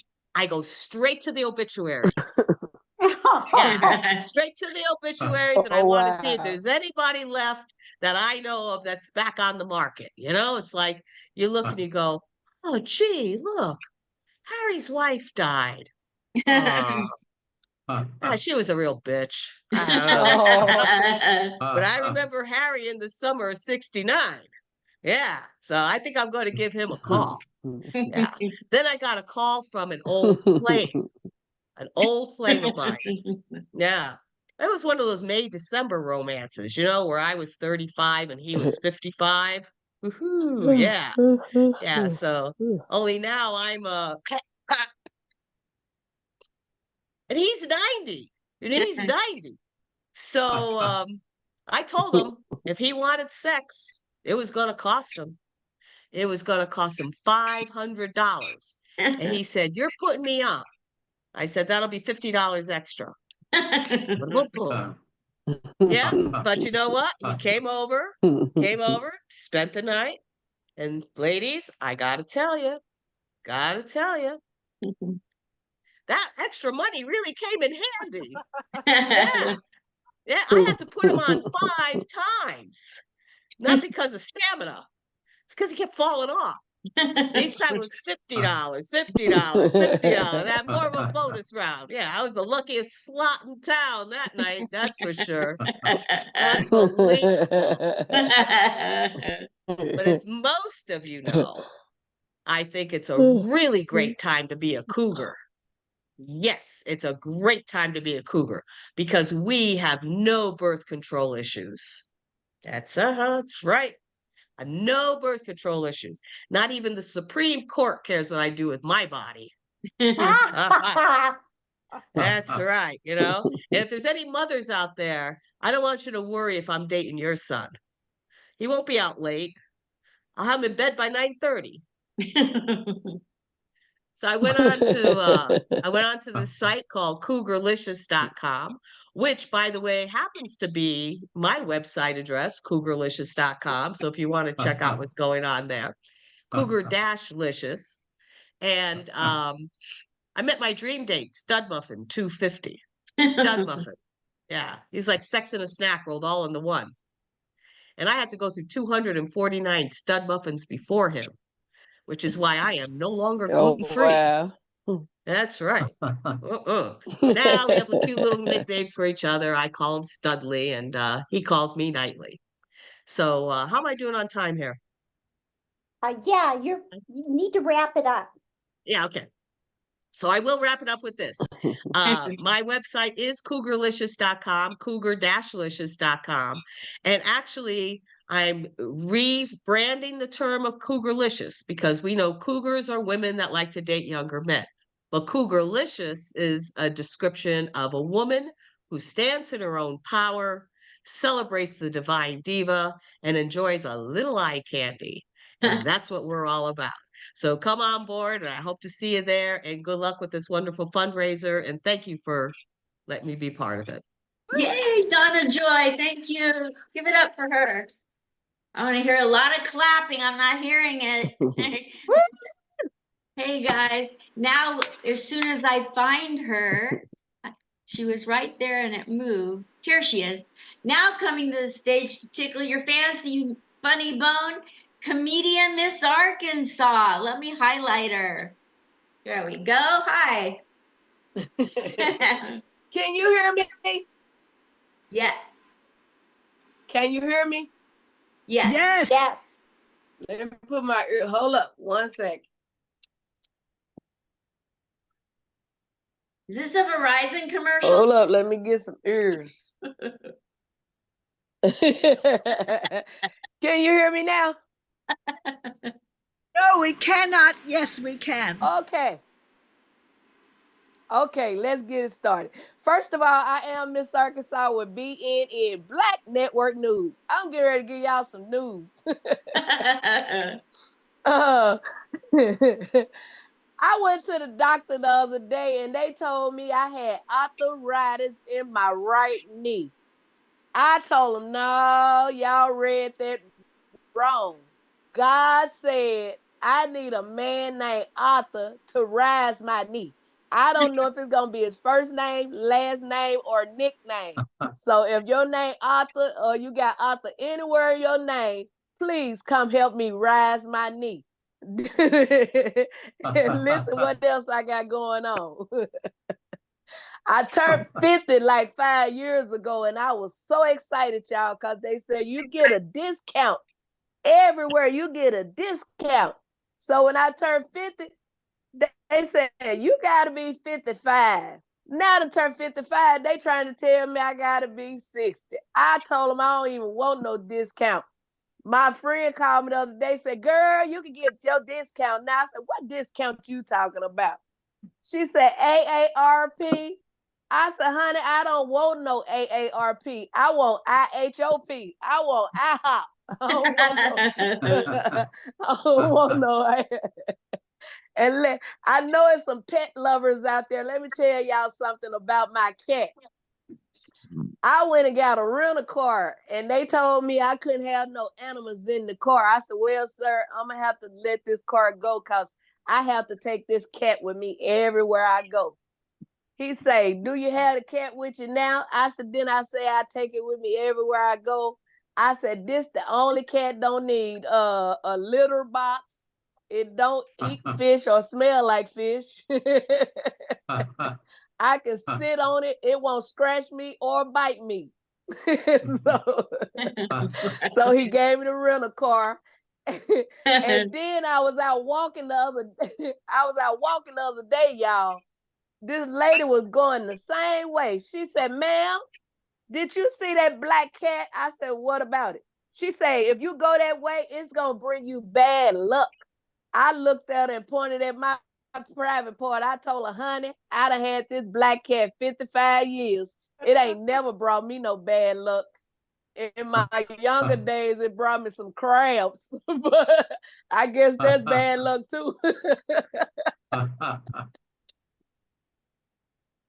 And two more, I gotta go. Listen, I heard somebody, this guy, they did like a little skit, and he's supposedly been talking to a doctor, a guy in a uniform. That's why if you got money, it's best to patent your stuff or whatever they call it. I've been doing comedy a little over 30 years. I ain't never stole nobody jokes. If I tell a Red Fox joke or something, I'll say, I hear dead people. Red Fox told me to tell you this joke, and I'll do it like that. But they did one of my jokes, and they fixed it up, but the punchline was exactly like my punchline about the babies coming out black. Somebody tagged me in it. They sent it to me. They wanted me to know. And I didn't care. You know why I didn't care? Because when I do my comedy, I don't care who tell my jokes, because they ain't going to tell it like me. But I had to get that off my chest since I really don't have none. Listen. Two more and I got to go get my grandson from school. My nephew told his daddy, y'all, he said, "Daddy, the little girl down the street trying to holler at me." He said, "What's her name?" He said, "Becky." He says, "Her mother name Sally?" He said, "Yes, sir." He said, "Boy, you can't mess with her. That's your sister. I cheated on your mom with Sally." A few weeks later, he met another little girl, got all excited, ran telling daddy. Daddy claimed that's his sister too. When his mama got home, he was looking all sad. She said, "Boy, what's wrong with you?" He said, "I met two girls." She said, "That should make you happy. That should make you sad." He said, "Daddy said I can't mess with them. Them my sister." She said, "Boy, go on get with them girls. That ain't even your daddy." And one more, I heard my sister on here earlier talking about she a cougar. I ain't no cougar, y'all. I'm a jaguar. I like them real old. I like them so old. I like them so old. 1 foot on the concrete, the other in the grave. I like them so old when they cough, it look like they coughing up some flour or powder. I'm just telling you what I like. Anyway, I had 2 of them to pass away on me. I had them cremated. The first one I took, wait a minute. The first one I took his ashes and rolled him up in a blunt. I smoked him. I say, "Man, that's the best he ever been to me." Then that other one, I took his ashes outside and started playing on them, y'all. I say, "Honey, remember that diamond ring you promised me? I bought that with your insurance money. Remember that car you promised me? I also got that with your insurance money. And remember that blowjob I promised you? Here it is."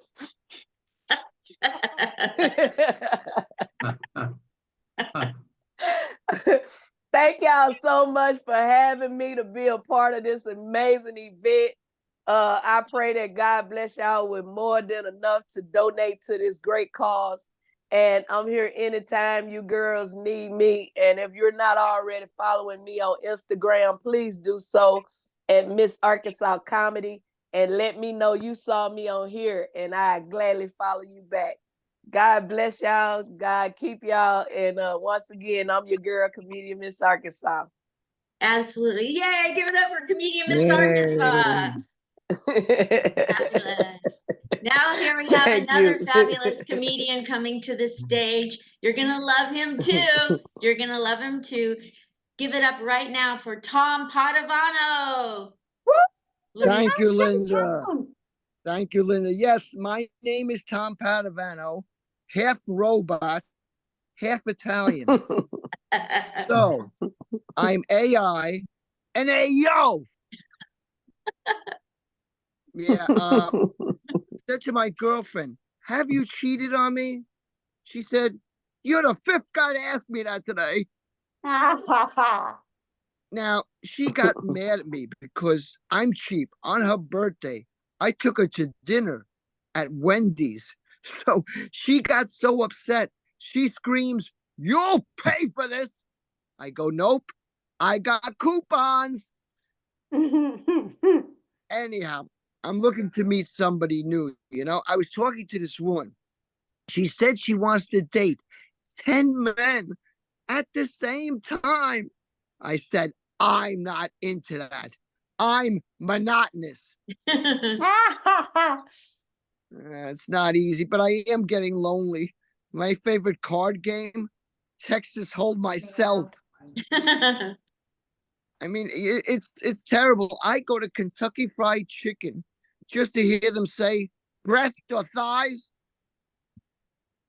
Now, last week, I'm not sure if this woman said I was a breath of fresh air or needed a breath freshener. Now, actually, my friend, he's single and Jewish. He's on J date. I'm single and Italian. I'm on A date. But I went to a wedding that was half Italian and half Jewish. Everything was done 50-50. Even the songs. Have your mother. Have your mother. I mean, they did everything 50-50. Like they made the men wear yarmulkes. On the yarmulkes was an ad for Vito's Pizza. Now, my Uncle Chooch was at the wedding. Yeah, my Uncle Chooch is from the old country. And when he came to America and saw the Statue of Liberty, he cried. It was the first woman he ever saw with shaved underarms. That's emotional, Now, he's from a poor family, so am I. But every night, my mother had food on the table. I wish we had plates. Now, when I was 7, I said, "Mom, was I adopted? I'm still working on it." Well, then I remember once I said, "Mommy, I wanted a toy truck for my birthday. I didn't get one. I'm upset." She goes, "Stop it. You just turned 50. Still wanted it. And I was a terrible student, always getting left back. Do you know how it feels to be in school, 18 years old, excused for jury duty, but in 3rd grade? Terrible. Like my teacher made my parents write on the blackboard 100 times, "We won't have more children." But at least it was a clean house. I have this terrible apartment. It has bugs. And the other day, I ran out of Raid. So I sprayed a cockroach with lemon pledge. It died, but had a fantastic finish. Yeah, that was good looking cockroach. Yeah. I'm older, yeah. And now I'm having trouble with Sheila, my 20-year-old, smoking. Sheila won't stop smoking. Sheila's my Chevy. Terrible. I'm older, but there's people older than me. Bugs Bunny is 80. Now when he says, "What's up, Doc?" it's his cholesterol. Porky Pig is 77. When he goes, "Hey, that's all, folks," it might be. And that's all for me, Linda and everybody. Enjoy the rest of the show. Thank you so much. Give it up for Tom Padovano, you guys. All right, Tom. Awesome. Now we're going to give it up for a lady you're going to love, And you're going to get to know her if you don't know her. And watch Janet Stewart for the light. She'll flash her phone. She's not going to shine you in the eyeballs with the light, but she'll flash the phone so you'll see it. Great job, Tom. And now, as I said, coming to the stage, I want a big, loud round of applause for Bernie Collins, you guys. I want to hear some clapping. Let's go. Let's see if I can Bernie, spotlight her. Bernie. There we you go, are. Bernie. Well, hello, hello. Hello from almost sunny Long Island. Hi. We're having a little fun with that here. I want to start by just thanking you all for what you're doing. I have been a volunteer for America Vet Dogs, the Canine Corps, raising and birthing dogs, and for about 10 years now. And of course, one of the biggest things that we work on is post-traumatic stress and all the other psychological issues. And we are very happy that we have been able to save lives as a result of that. So you getting this word out is really important, and bless you for doing it, because we need it. Our veterans deserve it. So having said that, I want you to know that I suffer from chronic pain. I have fibromyalgia, ankylosing spondylitis, and if that's not enough, I have Parkinson's. So they invaded my body all at the same time, kind of the way Kanye invaded the Kardashian family. I go to pain management. Last time I went, my pain management doctor said, "You doing anything differently?" I said, "Yes, I'm making marijuana brownies." He says, "Well, how's that working out for you?" I said, "It's great." He said, "Good." He goes, "Next time you come, bring the brownies. I'll waive the copay." And I've taken pain management to a whole new level because of the complexity of what I'm dealing with. So I believe in technology. Someone talked about being robotic. My grandson tells everybody that his grandmother is a cyborg. I have a spinal cord stimulator computer located in my back, and it runs down my spine, and it's got a battery, and I charge it. I have to charge my battery once a week for my spine. And it's wonderful because it gives this different kind of vibration and tells my brain, my Parkinson's brain, that I'm not having pain. I'm having fun. I don't know. So I recently just got a new one because my bladder doesn't want to communicate as a result of the Parkinson's. And some of you women know that sometimes it's you got to pee, you don't have to pee. When do I have to go? I don't have, that kind of thing. Well, mine is to the extreme that it just doesn't decide to do what it wants to do. So this new stimulator answers the question that Shakespeare always asked: to pee or not to pee? That is the question. So it's helping me out a great time. The first time I turned them on at the same time, though, because the bladder one is new, the other one I've had for about 8 years, I turned them both on at the same time. I was a little nervous. I wasn't sure what was going to happen. Well, talk about good vibrations. And then I was just wondering if anybody had a cigarette. Falls can be very embarrassing for anybody, but when you have Parkinson's, you fall a lot because your feet just don't coordinate with your brain. So I am so afraid of, so afraid of telling my doctor. I would rather tell a priest that I committed a mortal sin than tell my neurologist that I fell again.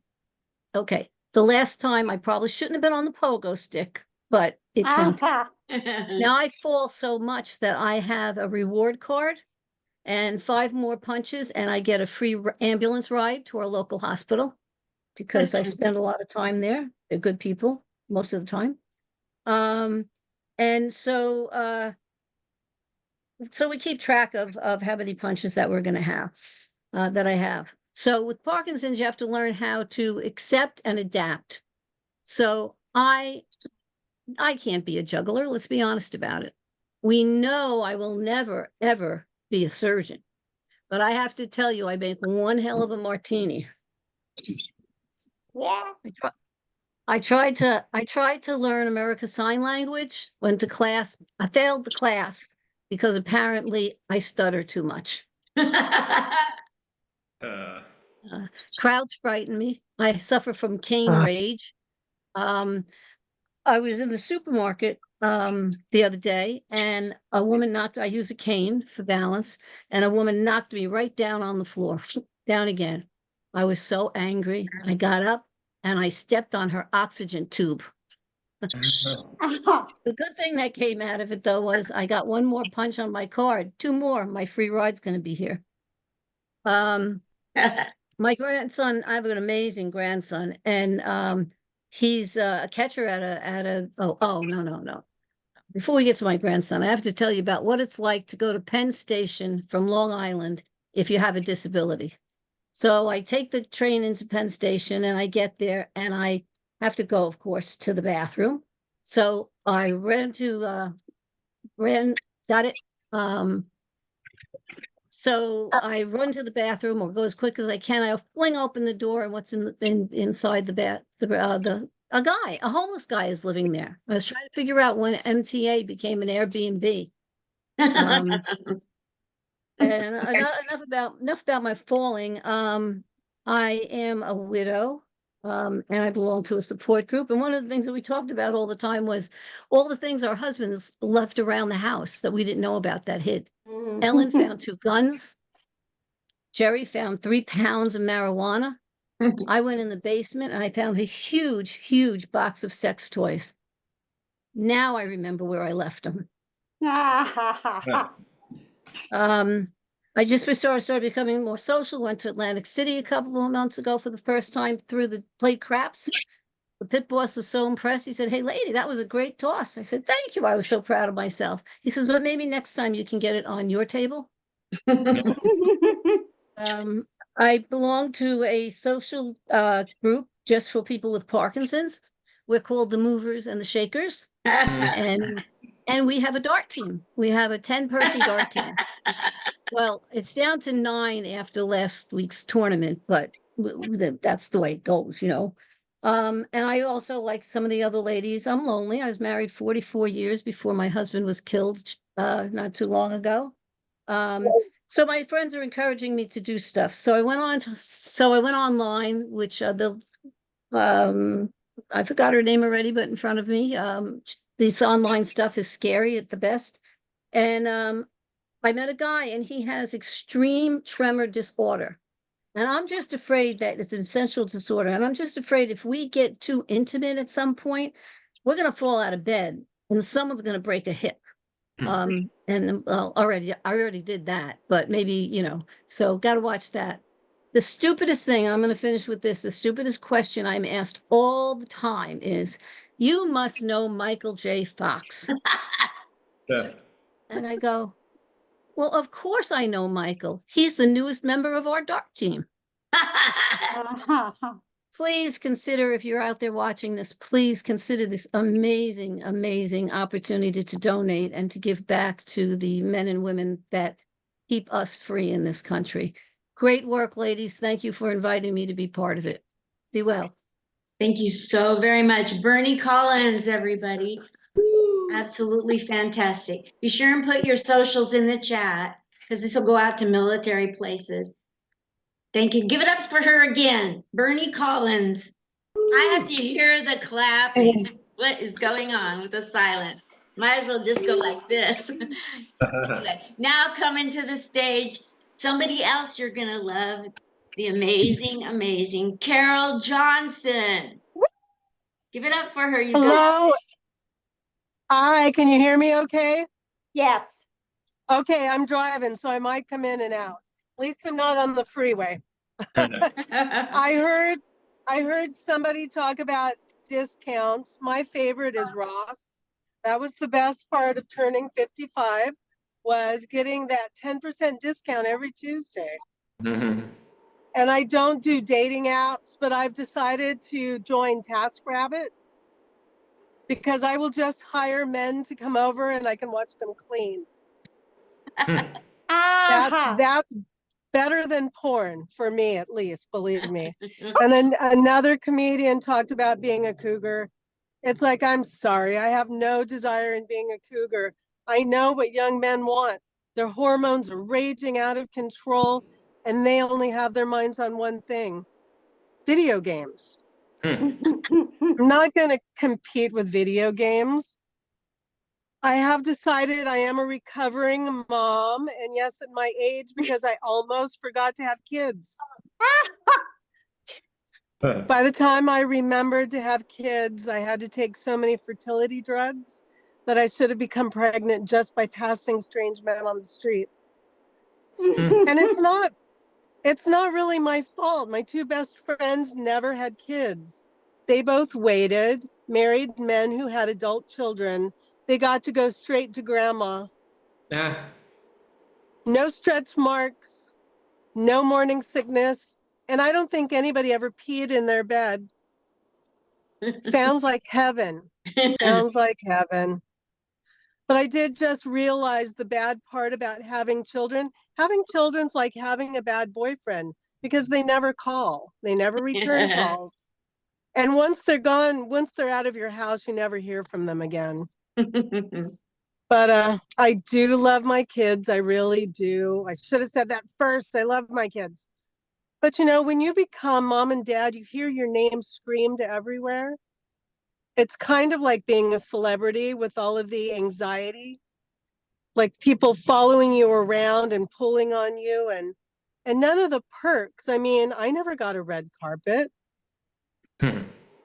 I was recently diagnosed with anxiety myself by my youngest daughter.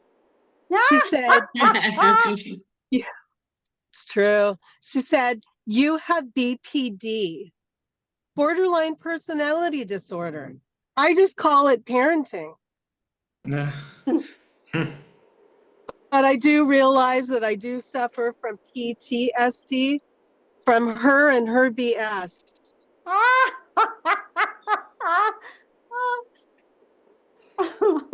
But when she told me I had anxiety and, you know, she said, you're welcome. I did send her a thank you note in cursive. I'm sure she's still figuring that one out.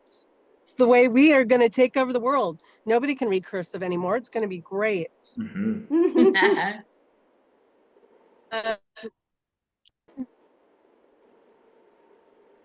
Did your so negative? I like to call myself what?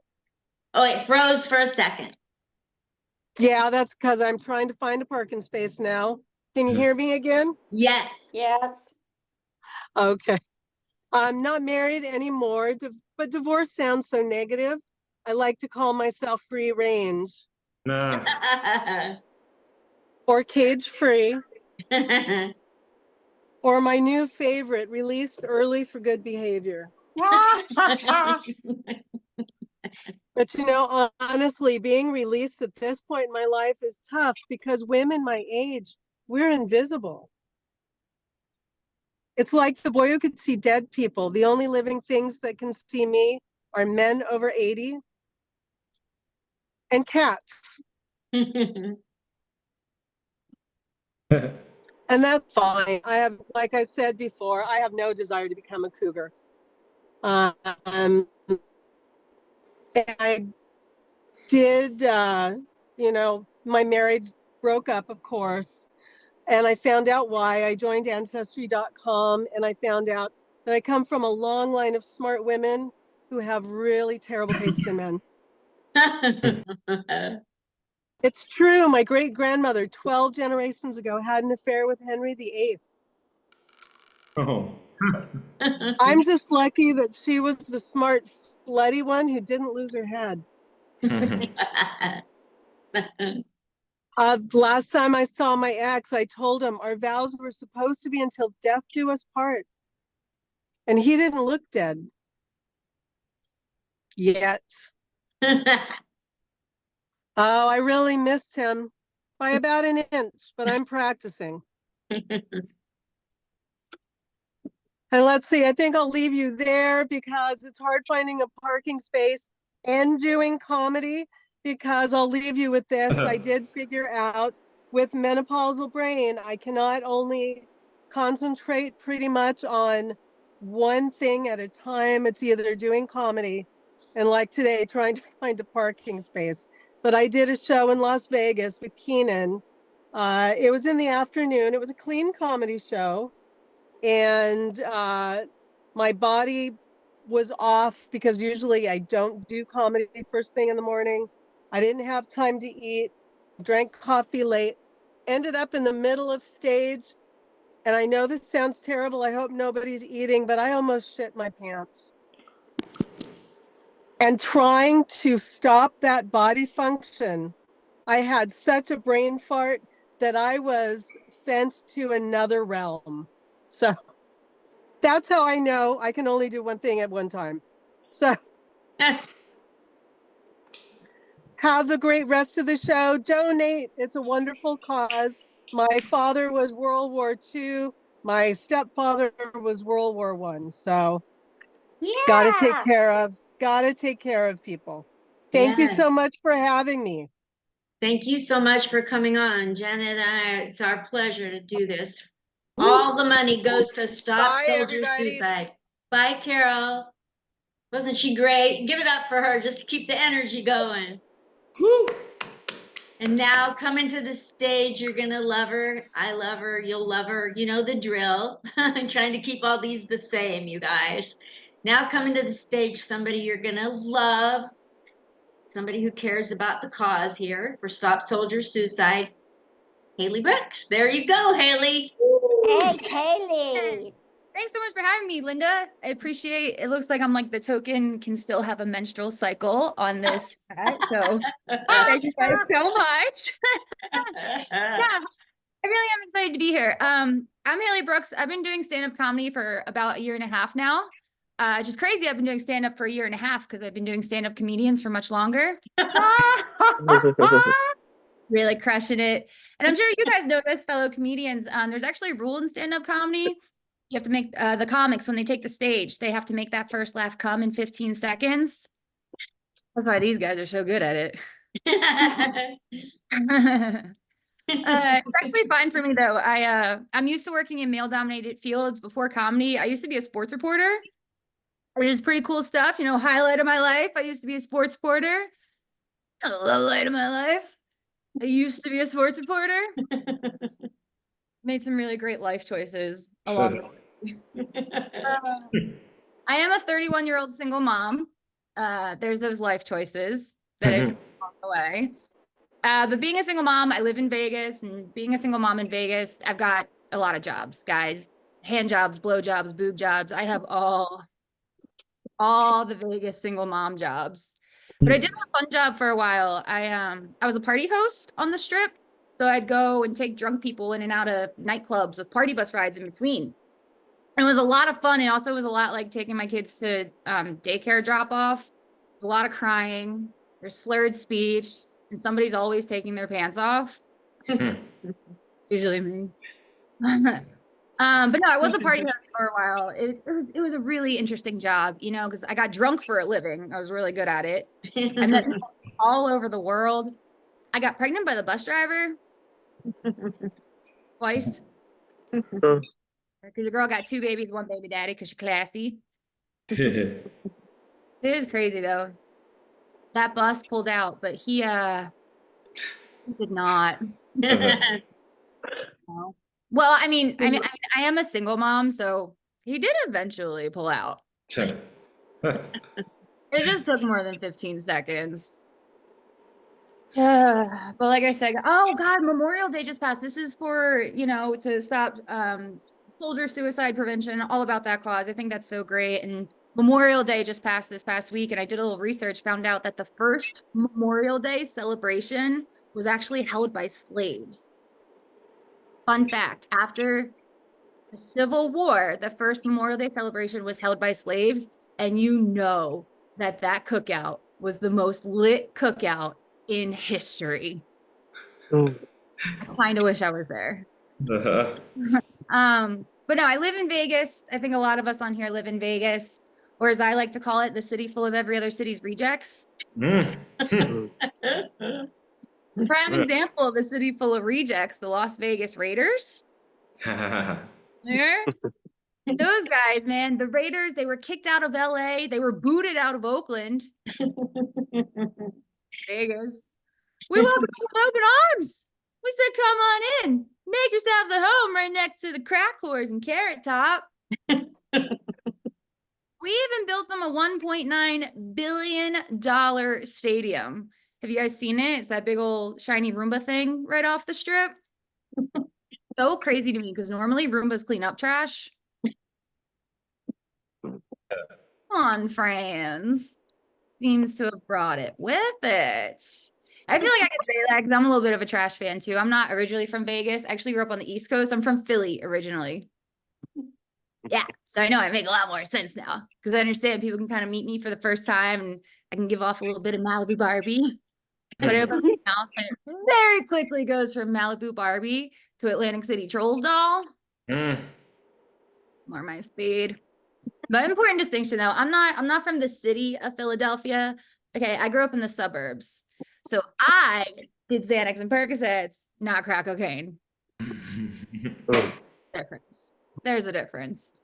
It was crazy as a sports reporter how I even, going into that field, like it just takes one person to inspire you or influence you to chase a dream like that. And for me, my influence was my DUI lawyer. Yeah, I was so influenced, I was driving under it. And before you judge me, I was not drinking and driving. I was smoking weed while driving. There's a difference. I thought, at least I wasn't like Carol performing stand-up comedy while driving. That is a PUI. That is performing under the influence. No, but I love Vegas. I love Vegas so much. I actually started to work for them for a while. I do content creation. Are you guys on TikTok? Nope, this is more of a Facebook kind of crowd. I know that. So I was doing content creation for Vegas for the city, a government job. And before this current, TikTok debacle, Nevada was actually ahead of the curve. We already have a law that says it is illegal for government employees to have TikTok on their phone. That's me. That was my job, which is more illegal in this state than selling ass and licking buttholes on the strip. Whoa. I know. So you can catch me at my new headquarters. I'll be selling ass and licking buttholes on the strip.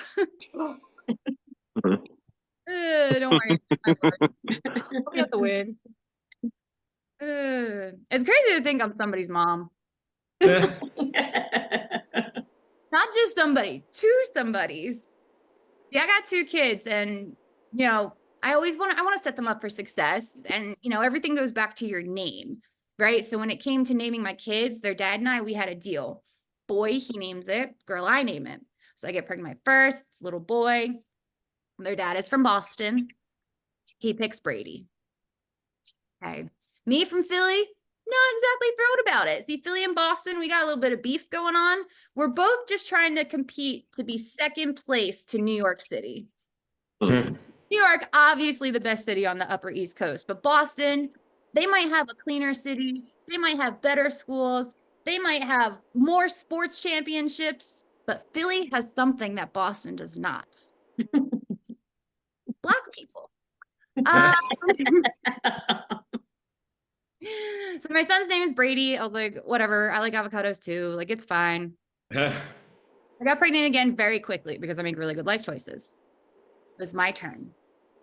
I named my daughter after the greatest sports legend to come out of the city of Philadelphia. Anybody with their microphones on? Anyone want to take a guess what I named my daughter? Nobody. Okay. I named her Rocky.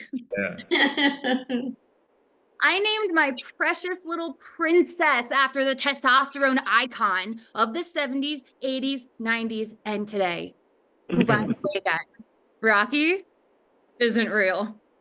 The city of Philadelphia, we are such a proud trash town. We have a statue of this man, and we all praise and worship it like it's Christ the Redeemer. We're like, yo, Adrian,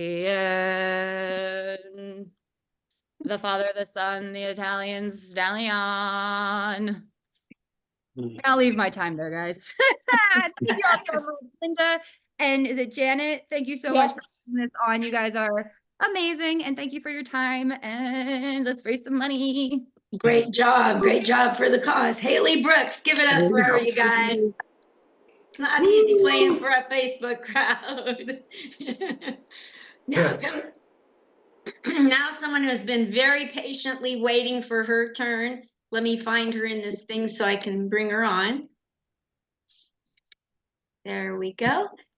Now you're going to get to hear the stylings, the comedy stylings of Miss Anna Ziss. 1 minute while I replace the spotlight. Thank you so much. Give it up for her, you guys. Anna Ziss. Woo! Thank you so much. I am so patient. I am saint-like. You're going to find out. So how's everybody doing today? Everybody having a good day? Yeah, baby. Anybody having a bad day? I'm coming off a bad decade. And that coincides with the last 10 years of my very long marriage. Now, my ex was an interesting character. He loved to be by himself. He'd go out by himself, drinking, gambling, looking for drugs. He'd never go out to mow the lawn, look for a job, get his own apartment. The thing is, I didn't care if he went out, but he just kept coming back. So I made a plan. I created an online dating profile for him, and it was great. 2 weeks later, he had moved in with another woman, and I learned a lot from that experience. I learned I was a good writer. I learned I was a great photographer, and I learned I was a phenomenal liar. But you should know I wrote that profile from a place of real integrity and truth. I was just innovative with my wording. So I said laid back instead of shiftless and lazy. I said very creative instead of bizarre. And I said fun, exciting personality instead of incredibly annoying. And now we're officially divorced, and our relationship is actually amazing. He's done so much work on himself. He's changed a lot. But the one major difference, he's dead. He's a much better listener now, and he's not so judgmental. It's great.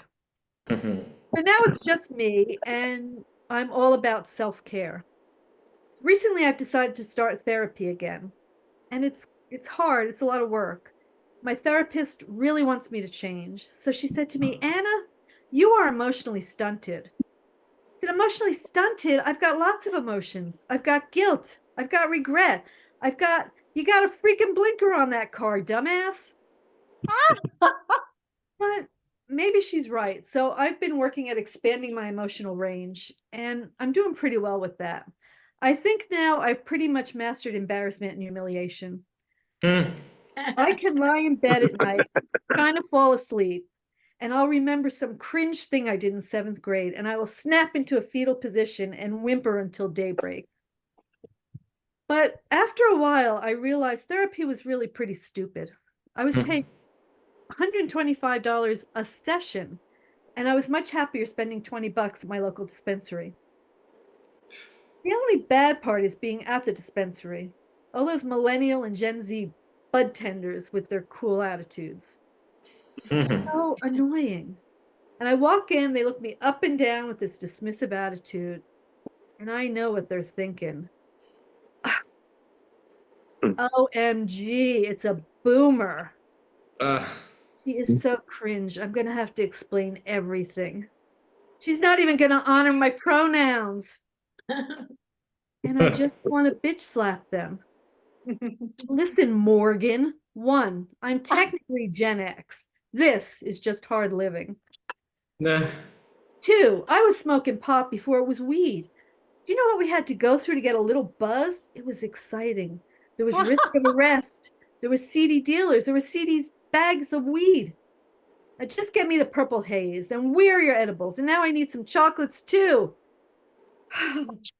These millennials are so entitled. They get their weed pre-rolled, Grubhub to their door, and hand-painted collectible tins.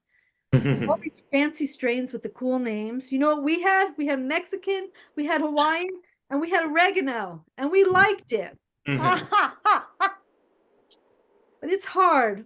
All the animosity. I got so much anxiety. So my therapist suggested I get an emotional support animal.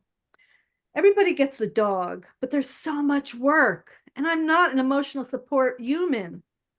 So I decided to get an emotional support cat, and he was wonderful. He'd come sit on my lap, I'd pet him, he'd purr, and then he'd go away. We were both happy. But then I realized this cat had knocked my window screen out of the kitchen window, and he was jumping out at night to play with the feral cats in our driveway. My emotional support cat was jumping out the window to get away from me at night. He wasn't doing well for my self-confidence. So I had a talk, and I said, "Little kitty, you want an emotional support cat yourself?" And he said, "Meow." So I went and got another cat, and this cat is horrible. He's unfriendly.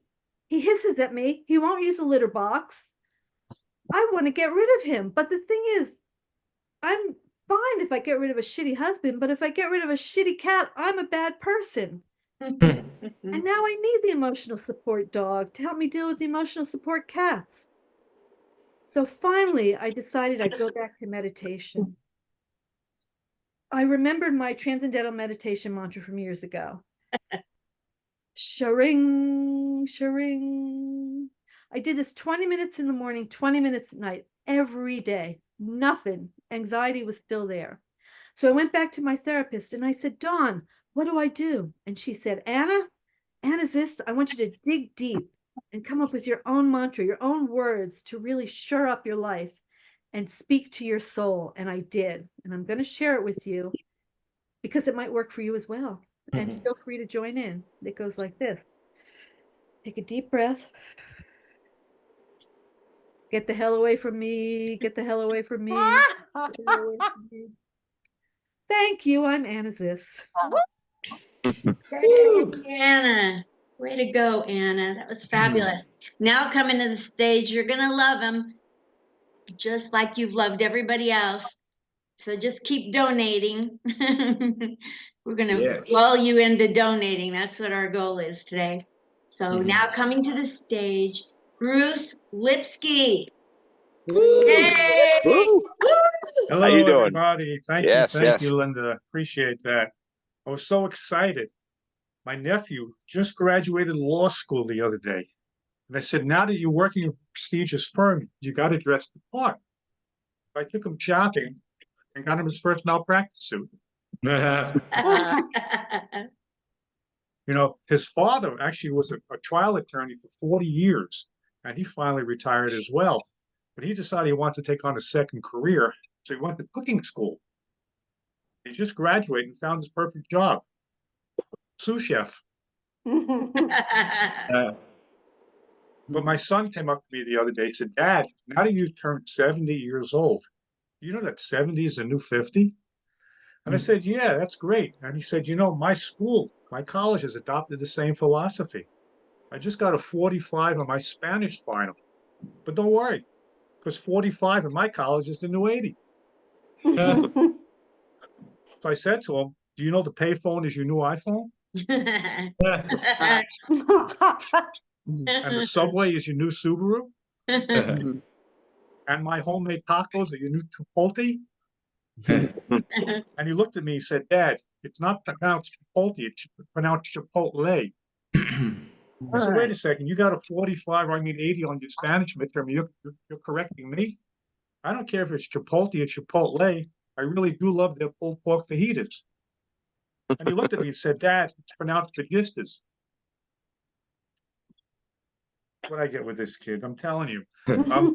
Just had online, I'm talking to my uncle, 91 years old. I was on the phone with him, and I said, "You know, Uncle Tom, I'm having a lot of problems with my Bluetooth." And he said, "You know, Bruce, have you tried Crest White strips?" He said, "Next time, don't wait so long before going to the dentist. Have him check out your brown ones, too."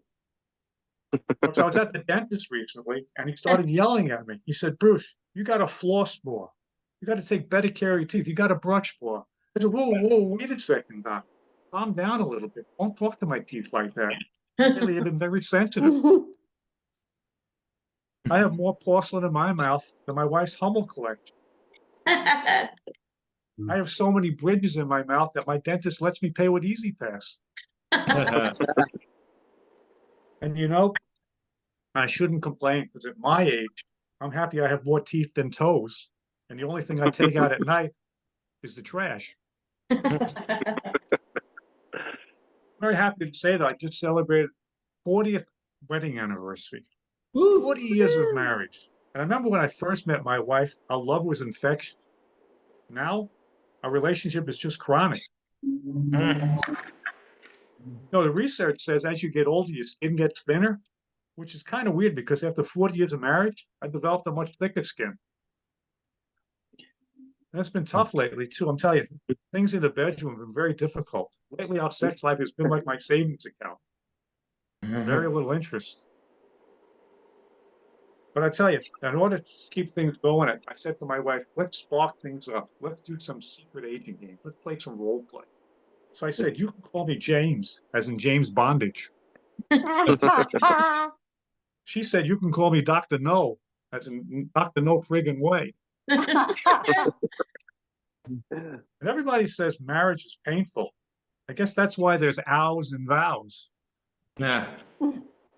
She got on my case the other day, my wife. She said, Bruce, lately when I speak to you, you don't seem to be paying much attention to me. You have loss of hearing? I said, no, honey. I got loss of listening.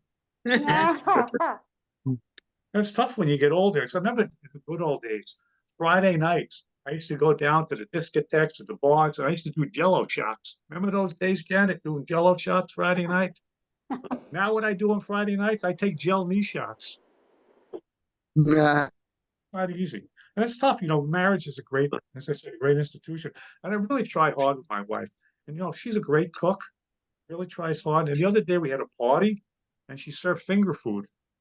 And I said, honey, these things are delicious. But next time, you got to clip the nails. She looked at me and said, Bruce, you think I'm running a 5-star restaurant in this house? I said, apparently you are, because every time you cook, I have reservations. I got a 93-year-old dad. And he called me up the other day. He said, Bruce, guess what? They just opened up a new comedy club in my neighborhood. I said, Dad, that's fantastic. What's it called? He said, Stand Up MRI. So he had to go for his annual physical recently. So he's at the doctor, and his doctor called me up. He says, Mr. Lipsky, your father's here. I have some concerns about his health. I said, what's wrong? He said he showed up to my office carrying a small chair. So I said, did you ask him why? He said, yeah. He said, that was a stool sample. Kind of makes sense because lately he's been complaining of hard stools. I just hope I don't inherit his hard stool. But the doctor said, get him to the hospital. I want some testing done on him. So we're at the hospital, walking down the hallway, and this technician is wheeling this machine with all these tubes and hoses. My father stops and said, Mister, you're not going to hook me up to that machine today, are you? The guy says, I hope not for your sake. It's a carpet cleaner. Thank you. My name is Bruce Lipsky. Keep up with the cause. Thank you very much. Yeah. Keep it going for Bruce Lipsky. Fabulous. Yay. Now we're going to have a quick PSA for the organization Stop Soldier Suicide from Janet Stewart. Give it up for as I spotlight her. There you go, Janet. Hi, everybody. Once again, thank you so much for being here, and thank you for all your donations. Keep donating. You know, you can do that a couple of times. So anyhow, I want to thank Linda Marcus Smith for leading this cause, and I am grateful to be able to help her. I'm going to just read a quick thing from the Stop Soldier Suicide website. This is started by 3 young men who came back and realized there was a problem. They lost friends. This was personal for him. And through their experience, they realized that the key to preventing suicide is to identify, understand, and address the underlying issues. Things like financial strain, post-traumatic stress, and other mental health issues, and difficulties navigating the transition from military to civilian before they escalate to a point of crisis. For them, the problem is clear. The system in place aren't working. The systems in place aren't working, and getting help isn't as easy as it should be.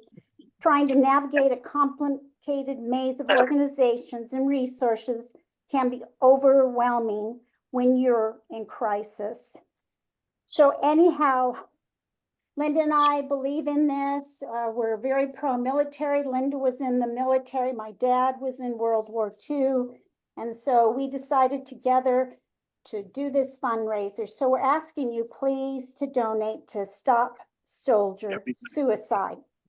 Now, I just want to say, yay, everybody's here. And I just want to remind everybody, I will be lighting you at, you get 5 minutes, I'll light you at 4. And I'm just going to light you with the picture of my husband on my phone. I don't know how it got there, honest to God, it just showed up one day. So anyhow, you guys donate. Thank you again for being here. Tell your friends and family. We appreciate you, don't we, Linda? Yes, we do. Janet's the reason that I got the bug to do this fundraiser, because she wanted me to donate, and I was like having a rough month, and I thought, what if I just find like 100 people that will donate? How will that be? So that's what happened. I've got so many responses of people wanting to help with fundraisers. I might just do this every 3 months. Yes. Woo! There we go. So thank you, Janet, for inspiring it. But the whole purpose is for our friends and those watching after the show to donate too. So it will go out to military organizations, Facebook groups that are military, and veteran-owned companies. So it's going to get a lot of play after I get it up on my YouTube, you guys. So that's awesome. Now I would like to... Sorry, what? Oh, okay. So I'd like to now have you listen to the comedic and dramatic stylings of the wonderful talent. I shouldn't go extra on her. I'm sorry, I went off script. We're supposed to all be the same intro. I don't do that very well. Give it up right now for somebody you're gonna love. Amazing Helen Yaloff. Let me replace the spot. There you go. Woo! Turn off the sound, turn on the sound. Hi. Kids are daredevils. Can you hear me? Yes. Okay.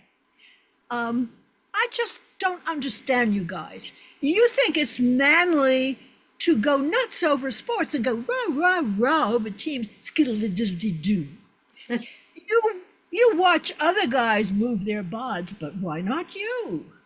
You go hip, hip, hooray, support the local team, yay! But who are those guys? Are they locals? No, secret.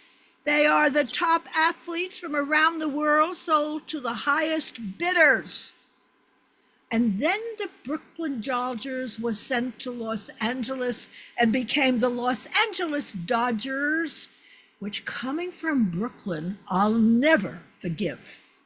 And even the New York Giants, as Danny pointed out, abandoned ship for San Francisco. Moolah, may that ship sink. Okay, I'm still bitter. They took my trust, my heart, and broke it. These guys are not your friends, your neighbors, or even a home team from your home. So who are you rooting for? A fake city money-making machine? Why not do sports yourself? No matter how bad or good you are, like I'm pretty bad at it, it's at least you doing it. Consider like the Veterans Warrior and the Victus Games. Now, those are real people struggling, working with real issues. That's impressive. Big hip, hip hooray for them. Everybody, wherever you are, go yay, yay! Yeah. Yay! Yay! Thank you, thank you. Hey, when you were kids, did you ever play on the streets? Raise hands. Oh, Don't God, be yes. shy, even if I can't see you. Well, I can't see you anyway, so who cares? Well, listen, I'm not a sports person, as you may have caught on by now. But when I was a kid, even little me played stickball on the streets of Brooklyn for fun. Nobody gave me a nickel to play stickball. And absolutely There was no pay for hopscotch. It's so unfair. Nobody watched us, except maybe some very, very mad car drivers. But dodging the honking cars was still all part of the grand sport. 'Cause, well, kids are daredevils, even when they're not good at it. I'll give you a secret. It's because their brains aren't cooked yet. Kids. In 1939, height of the Depression, Crown Heights, Brooklyn, my 8-year-old brother and the neighborhood kids made their own scooters. They got free wooden orange crates from the corner grocery store, nailed them on boards with old roller skates. They then coasted down the super steep hill of Ludlow Place. In winter, they sledded down through snowy ice, sharing a flexible flyer sled that one kid owned. What fun. You know, an Olympic bobsled today costs an average of $50,000. And then there's the manufacturer's tunnel hill, which costs, I don't know how much. Our little Ludlow Place hill was made 100,000 years ago by glaciers. These glaciers aren't around to ask for rent, so it's free. Oh yes, well, occasionally cars did make blind turns into Ludlow Place and drivers screamed in terror while avoiding hitting the kids. Well, unlike the Olympics, there were real consequences. My neighbor. These kids' lives were really in danger, but did these kids care? No. These were the real athletes, the real daredevils, because their brains weren't cooked yet. These boys were real men. Listen, in ancient Mayan times, after games, the winning and or losing ball teams would be sacrificed to the gods. No one knows who for sure or whether they both were. Now, that makes a kind of sense. Gives opportunities for newcomers to get into the sport, should they want the job. In ancient Greek Olympics, a few wrestling contenders got crushed to death, but otherwise it was smooth sailing. So I say, everyone, go out and play. Who cares if you drop that ball and make a fool of yourself? We, the people, are the true sports heroes. Oh, here's a bit of a song about my younger daredevil life. We didn't have the budget, so I'll sing it a cappella. We'll bicycle through Brooklyn, down any old avenue.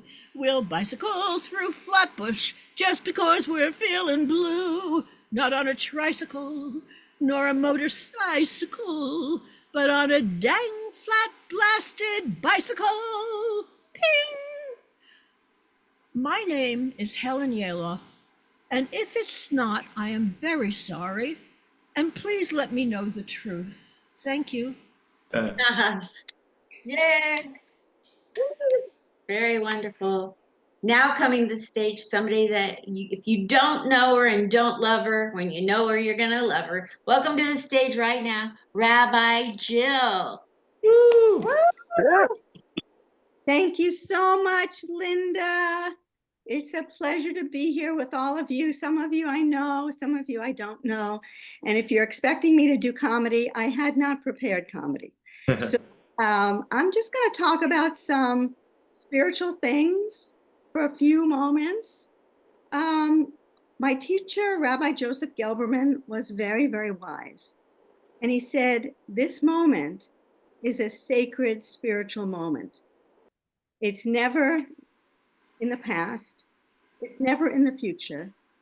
It's right now. And that gives us tremendous power because we can make this moment anything we choose to make it. So it's not so important what happened in the past, although it colors our lives, right? People may be experiencing PTSD, depression, right? Financial difficulties. However, what the power that we have is our attitude about it. And we have attitudes that we repeat. We have habitual attitudes. And we also have choices about changing our attitudes if we wish to. So my teacher also taught every problem comes with a solution. And especially now, in the institutional world, there is the illusion of help for many, many, many, many people. People say, if you need help, go here, call there, apply here. But the help really is inside. And it's also on the internet. There are many spiritual teachers on the internet that can help us and give us support for looking at things differently. And once we have a different perspective, or maybe a wider perspective, that gives us even more power to make positive changes in our lives. So I will say something. I know this is going out to a lot of people. I will say something that probably very few people will say. And that is, I'm the rabbi and cantor of the Historic Actors Temple in New York City. And if anyone who listens to this wants to find a spiritual connection, they can send me an email and I will respond to each and every person, because there's so much help out there. And all you really need is a connection that will help you connect to your own divinity, your own beauty, your own goodness, your own holiness, right? The universe loves us, and the universe is ready to give us whatever we are willing to accept. So I hope that anyone who would like to find that connection will search for it, because every problem comes with a solution, and a solution will definitely come to you. So I send you my love, I send you my blessings, and thank you for inviting me here today. Thank you, Rabbi Jill. Give it up for her. That's a great message for the soldiers and the veterans and their families and caregivers. Thank you so much. And for us too. Many of us are struggling, but trying to make other people laugh. Thank you, Rabbi Jill. Now coming to the stage, if I can find her here. Hold on, well, please be patient with me. God is not finished with me yet. Anybody remember that? Now coming to the stage is the amazing, hi Gladys. Hi. 1 second, I accidentally highlighted you. You're gonna be next, Gladys. Thank you for coming. Let me spotlight Heather Edwards. Yes, here goes Heather Edwards. Hi. Hello, everybody. Hey. I'm so happy to be here. Thank you so much, Linda and Janet. Thank you, thank you, thank you. You're doing amazing work. My name is Heather Edwards, and I am a founder of AHA Broadway, a nonprofit here in New York City. And I know a lot of faces in this crowd, which is so cool because of the beauty of Zoom. That's one silver lining that came out of the pandemic, was Zoom. And we can reach far and wide and be in the comfort of our own home and still make connection. So I have a long history of admiring comedians and of working with comedians, and I am not a comedian, so go figure. But who doesn't love to laugh? I mean, anyone raising their hand? No, don't like to laugh? Yeah, that's what I thought, right? So yes, we do. We have comedy workshops, and I'm really, really grateful for the people that join and the faces that I get to see on Saturday afternoons and Monday nights. Mondays, as we all know, are sometimes kind of rough, and you're just the dreaded Monday. But when you have comedy to look forward to in that evening, it all goes away.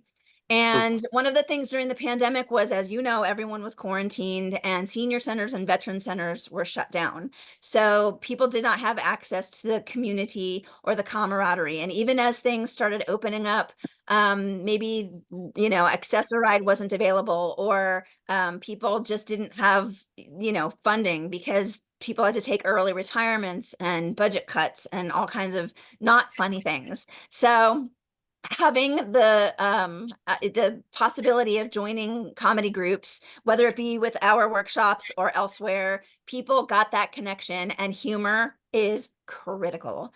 Humor for anyone is a lifesaver, but for our veterans, I've especially noticed that people with trauma, people with PTSD, people who just feel alone, have comedy to uplift them, to turn scary stories into funny stories, to find the humor in everyday life or in past experiences. And it's a really great way to connect, to be heard, and also collaborate with people, because sometimes when you tell your story, someone else can see another sparkle and glimmer of hope in it, and you never know who you're healing as you're healing. So I just wanted to come on here today and thank you for Linda and Janet for inviting me, because I can testify this is truth, and we need to support our veterans. I actually know one of the founders of another group, which I won't say because it sounds like it's competition, but the fact that we have to have multiple groups that have to be there for our veterans shows you there's a real need. You know, it would be so nice to say, no, we only have one. That's how few people, but unfortunately, there's a real need. That's how many groups are out there, and we need to show support. And people should understand that when you say, can you just donate the cost of a cup of coffee? If you have 1,000 people donate a cup of coffee, $5, Starbucks prices, $7, you know, that adds up. It all makes sense. And if you can't donate, you share the message. You put it out there. You share it on your social media. You tell your friends. You spread the word, because every little bit makes a difference. So I just want to let you all know that we are grateful for all the work and the fun and laughter that you bring to the veterans, and for supporting and making donations. And check out AHA Broadway, support, you know, each other, keep the laughter going. And just think about back in the day before Zoom was really a well-known thing, and we all had to worry about turning on our computers and am I wearing pants? Wouldn't it be nice to just go back to that and have that's your biggest worry? So anyhow, thank you so much. I really appreciate you listening, and keep it moving and keep it forward. Thank you all. Have a great day. Yeah. Heather Edwards from AHA, yeah, ahabroadway.org, you guys. Now, for the lady who has been a mentor to many in New York City, the Gladys Simon. Give it up for her, you guys. Hi. Yeah. Hi, it's okay. Hi, I'm wearing this shirt in honor of Linda, who served our country, and in honor of my husband, who passed away, who also served our country. The love of my life, Bob Warnick. We were married for 30 years. Actually, we were living with each other for 25 and married for 5. And I miss him a great deal, and I'll never forget, he was very funny. We tried to get some money from the VA, and we sat across this guy's desk, and I'm very difficult. I'm really crazy, and he's very sane. And so the guy looks at us and goes, Mr. Warnick, I hear you were in World War, he was in World War One. He said, he said, did you see battle? And Bob, that's my husband's name, he went, see battle, I'm married to her. I'm not easy. I'm not easy. I'm a disaster in the kitchen. He did everything for me. He cooked, he cleaned, he took care of me. And he would always say, when I would leave the apartment, he would say, don't forget to turn off the gas, because I would disaster.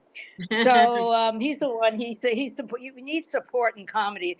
Comedy is very difficult. And actually, this week I've been in the comedy business 34 years. 34 years. Can you imagine? and in therapy 54 years. Yeah, with the same therapist. I got to tell you, I've been seeing this guy so long that now I hate his mother. People, you really, people always say to me, how could you be in therapy for so long? I said, I'll tell you, I slept in a crib till I was 9. My mother slept in it with my mother. She was in the crib with me at 9. Yeah. I think to myself, I really was born to be in therapy. I wasn't delivered. Most people get delivered by a pediatrician or obstetrician. My luck, my mother's pediatrician gets stuck in an elevator. And the only person that was available was a psychiatrist. So anyway, there I am waiting to come out of the door. He pulls me out. He holds me up. He looks at me and goes, wow, it's a patient.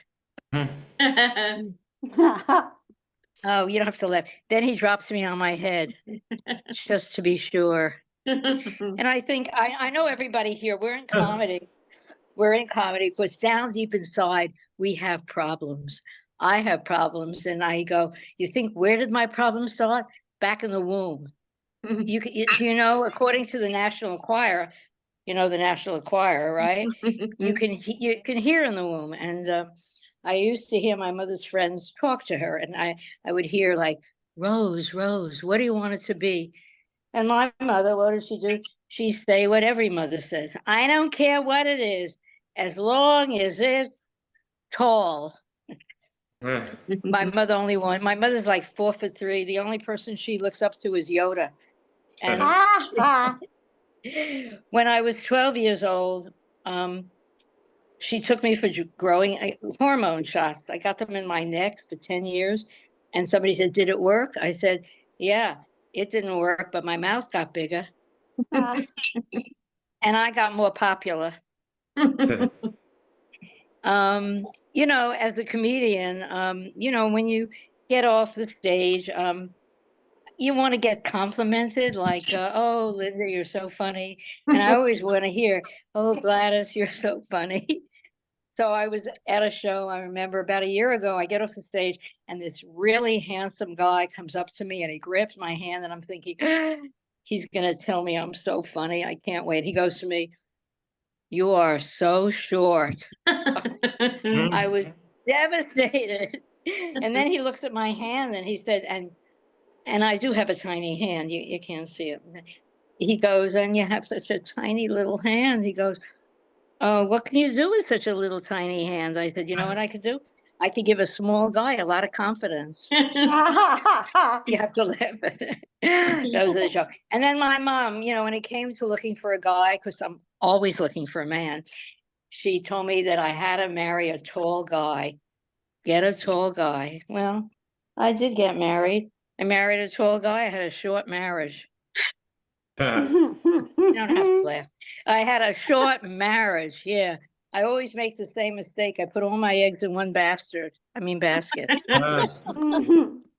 My husband was gorgeous. I like good looking men. What can I tell you? He was, he looked like Brad Pitt. People would think that's Brad Pitt. He had like blonde hair, blue eyes, and a boyfriend. Yeah. And he was so vain, always looking at himself. How do I look?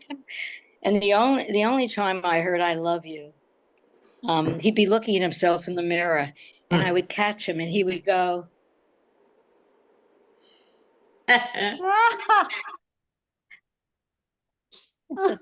And to top it off, this is really true. I hate mirrors. I hate mirrors because I can't stand to see that I'm short. I can't stand it. So I really only had a few mirrors. One day I came home, he got a surprise for you. He put a mirror on the ceiling over our bed, over our bed. So whenever we had sex, he would look at himself in the mirror. The problem was I was always in his way. So instead of pushing me up and down, he would push me side to side. You're in the way. That's all I ever heard. I got out of the way. I divorced him. Yep. It was a good deal. I got the house. I got the car. He got the mirror and the Windex. But no alimony. Doing my whole act. No alimony. he made me sign a prenuptial agreement. I used to think, shit, I'm a dum-dum. I should have written it on his penis. It would have never stood up in court. I would have never gotten married. I really didn't want to. It was my mother's idea, and she had a list. Because they had to be tall, they had to be Jewish, and most of all, they had to have a car.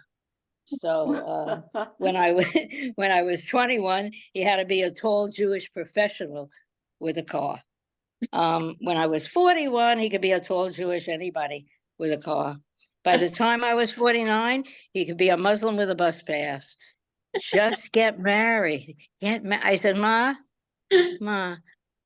I'm seeing a lesbian. She goes, does she have a car? Yeah. I go, no, she has a 10-speed dildo. And my mother went, oh, a foreign car. These are the jokes. Anyway, but I don't know if people, I do believe in marriage. I think probably everybody here has been married at least once. I'm not sure. But there's only one good reason to get married. I figured it out. Yeah, it gives you the security to look around for the right guy. Why be lonely when you look? Whenever I would find the right guy, there'd be a voice going, he's not for you. It was usually his wife. Growing up, I grew up, my dreams of being Miss America. You know, I just wanted to be, but I was too short. You know what I became? I was Miss Other Woman. It's the truth. I have been, nobody believes me, but it's true. I have been the other woman my entire life. It's so depressing. It goes so far back. Even Eve once said to Adam, who's Gladys? That's it. That's me doing my set that I have done for 30 years. Anyway, that's my time. Thank you, Linda. Thank you, Gladys. For doing this, and you're amazing. You look beautiful, and I look forward to having you host in my room. Hopefully, I'll still be alive, and you will be too. Thank you so much, Gladys Simon, everybody. Yay, Gladys! Yay! Now, get rid of you, huh? Okay, I'm going to take you off. Thank you so much, Gladys Simon. Now coming to the stage, somebody else you're going to love, Danny Detchy, you guys. Thank you, Linda and Janet, for doing this, and thanks. It's great to see all you comedians out here. So yeah, I'm Danny Detchy. As Helen mentioned, I'm in San Francisco, and this is San Francisco is the actual AI capital of the world, and even our buses are equipped with artificial intelligence. Although the last bus I rode on actually broke down and cried. Yeah, and talking about paying athletes, actually the NWCA, NCAA, the college universities are now paying will be paying the college athletes. Yeah, the golfers will be getting a minimum wage. So anyway, a little bit about myself. Let's see, I don't know how old I am because my parents lost my birth certificate when they put me in the basket in the river. But I do remember the name of the river. It was Niagara Falls. Yeah, yeah, and when I was a kid, our parents were too poor to take us out to the aquarium, so instead they took us out to Red Lobster. Part of you four? No, just looking. Yep. So, but my father was a peaceful man. Yeah, he would always beat me with an olive branch. So, and this always happens to me. Whenever I go into a store, customers come up to me and they ask questions because they think I work there. I mean, do I look like an assistant manager? Minding my own business. When this guy comes up to me with a parking garage ticket in his hand, and he says to me, "Excuse me, sir, can you please validate me?" And I go, "Sure. You're a good person. Everyone likes you. And you smell nice." And yeah, and the guy goes, "Oh, very funny, wise guy. I was talking about my ticket." So I look at his ticket and I say, "You're a good ticket. Everyone likes you. You smell nice." And the guy goes, he gets all mad. He starts yelling at me. And then the store manager comes over to see all the commotions about, and he fires me. Yeah, I even work there, he fires me. Although I did get my 2 week severance pay, so cool. Yeah, and oh, you know, throughout world history, there have been so many book burnings, especially in Florida. But anyway, throughout world history, there have been so many book burnings that you would think that Amazon Books can come up with a better name than Kindle and Kindle Fire. Yeah, and they recently, well, they recalled the Teslas. Yeah, they found a computer glitch in their navigation system. Yeah, they found out if there's people having an argument in the car and one guy yells, "Go to hell," the car will drive straight to Fresno. Yeah. Oh, and did you see this on the news? That there was a survey that said that 62% of America's workers are having sexual relationships with someone else in the same workplace. So it got me thinking, man, I need to get a job. Yeah, my last job, I was actually a pizza delivery guy, and I got fired for having a perfect driving record. Yeah, what happened was my boss got suspicious, and he found out that I did not have a car. I was delivering the pizzas on the bus. Yeah, I do have a car now. I recently got a car, finally got a car. I got a real man's car. Yeah, I got a big old 79 Oldsmobile. It gets an estimated, I don't care, miles per gallon. And its hood ornament is a smart car. So I took my car for a car wash and a Brazilian wax. Yeah, and when I got my car back, all the carpets were gone. Yeah, Brazilian wax. Yeah, so yeah, living in San Francisco. I actually got mugged recently in San Francisco last week. Yeah, this guy comes after me. And then all of a sudden, this woman comes out of nowhere. She slams this mugger right down to the ground, and then she handcuffs him. So I figure she must be an undercover cop. You know, I ask her, excuse me, are you SFPD? And she says, no, BDSM. It's a French. You know. Yeah, so we dated. Yeah, and then I remember coming home one night. There she is wearing nothing but a Freudian slip. And yeah, she says to me, so Danny boy, are you ready for your punishment? I go, okay. So she ties me up on this rack, and then she puts the TV in front of me, and she forces me to watch golf. Yeah, I was looking for spanking or something, not golf. Yeah, but we broke up. Yeah, she was a Republican. Yeah, I didn't see her Ronald Reagan tattoo until it was too late. Yeah, it was on her fist. Yeah, so also I'm a big comic book fan. Any comic book fans? Yeah. Yeah, I went to the comic book convention this year, and I don't want to wait all day in line to get an autograph. And so I came up with an idea. I went up to the front door and I yelled, "Hey, Eugene, your mother's here to pick you up." And the whole place cleared out. Yeah, the only person that was left there was this woman dressed up like Wonder Woman. So I go up to her and say, "Hey there, Wonder Woman. Want to come over to my place and check out my comic book collection? I got a lot of issues." Yeah. And she says, "Get lost, you nerd." And I told her, "I can't get lost because I got my address written in my underwear. So there." Okay, now jokey joke. Hey, did you hear about the praying mantis couple that were having an argument? Yeah, the husband yelled back, "Hey, you don't have to bite my head." Oh. Yeah. So, alrighty, I'll finish off with a song. I'm also a musician, and here we go. Number 2 pencil. Okay.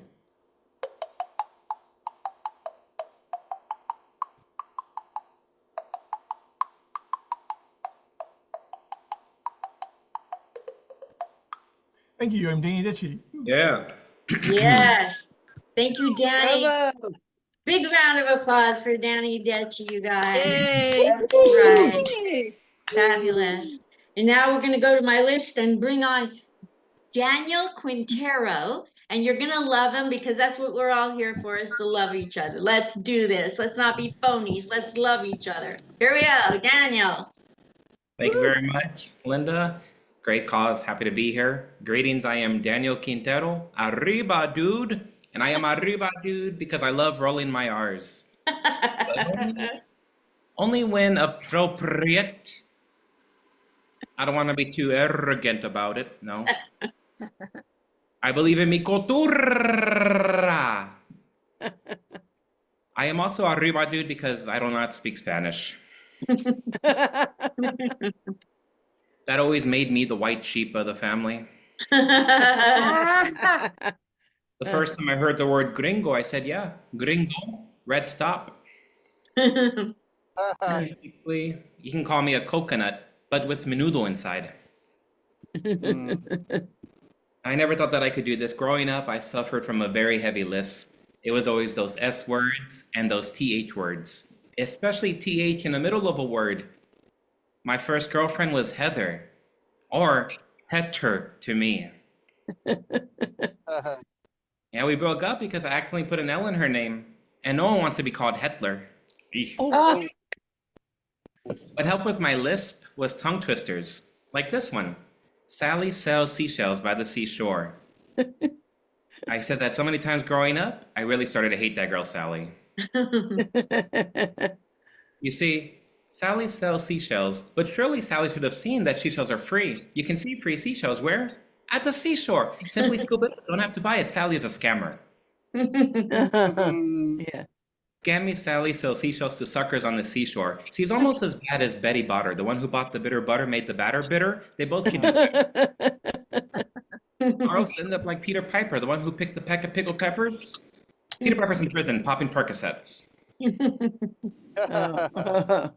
I said that 5 times fast every day cured my lisp. I never got back with Hitler. I'm happily married now, though, to my wife of 3 years. Y'all, her name is Corrales. Isn't that beautiful? Corrales, thank you.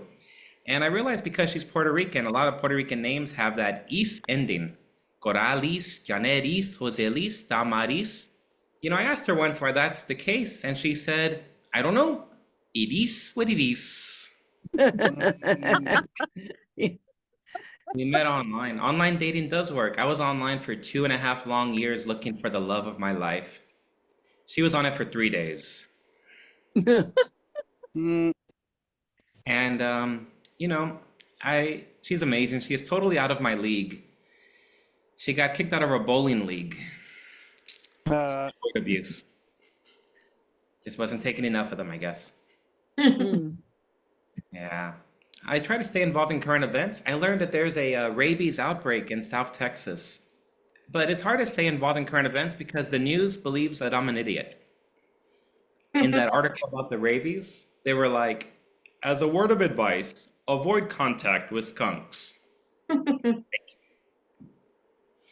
Even better, they say, avoid contact with skunks, especially those with abnormal behavior. What did I write that for? Me. There goes my Saturday night. I did my research. Here are the top 3 abnormal behaviors of skunks. 1, foaming of the mouth. 2, overly aggressive behavior. And 3, talking to humans like Pepe Le Pew. Allow me to do an impersonation of a skunk with rabies for your awareness. Hi! Thank you.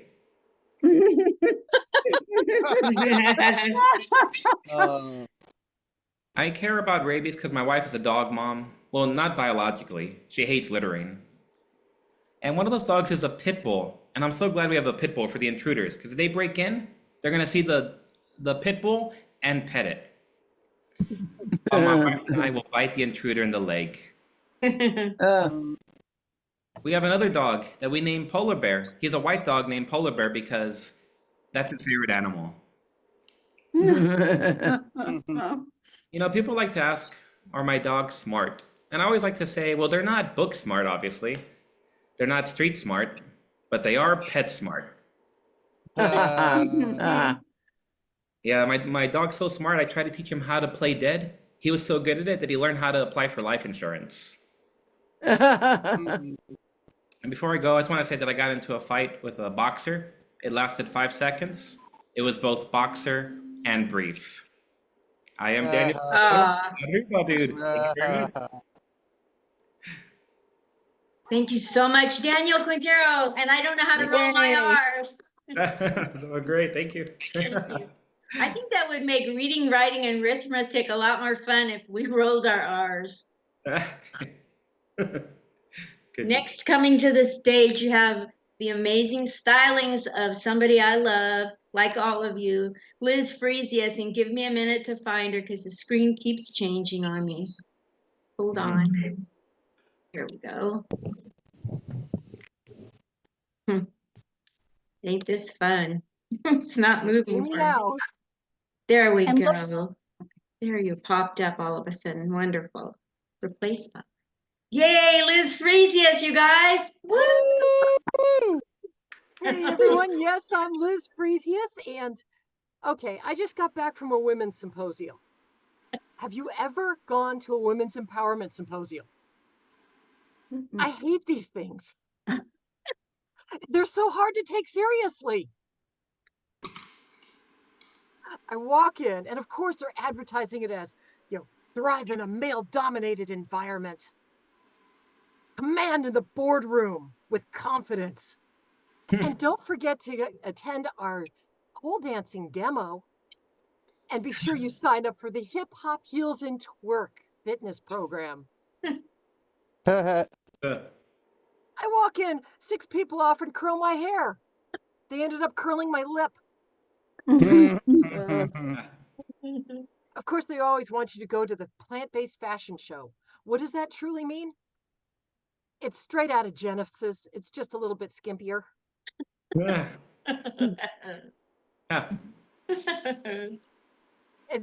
all of a sudden, I figured, okay, I'm just going to escape. I'm going to go into the vendor section. I'm going to look around. They're offering plastic surgery, acupuncture, and tattoos. As if the symposium couldn't get any more painful. Yeah, I'm a 29-year military vet. I'm 5'10". I got shoulders in 2 time zones, and I'm married to a man. God bless it. I love being military. I absolutely loved it. But like an idiot, I retired last year. Yeah, and of course, you go into one of these classes and they always ask you the same stupid question. What are you good at? Killing and bombing in hostile environments. They sent me to the comedy club. Actually, the toughest thing about this stuff, the absolute toughest thing about it is military vernacular and civilian vernacular don't match. I go to the program to teach you how to be a civilian. Walked into the shopping mall and said, yeah, I need a ladies business I'm undergoing the transition assistance program. And that store clerk ran to get her manager.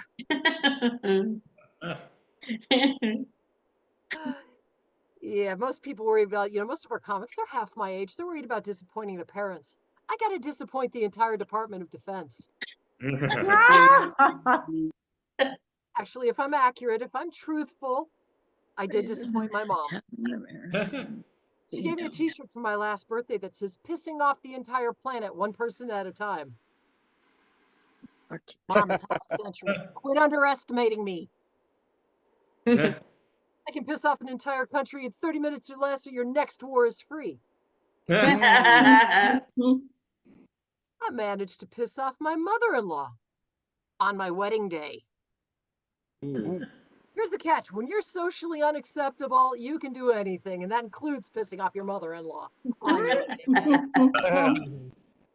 She caught me at the center of the aisle, looks at me and goes,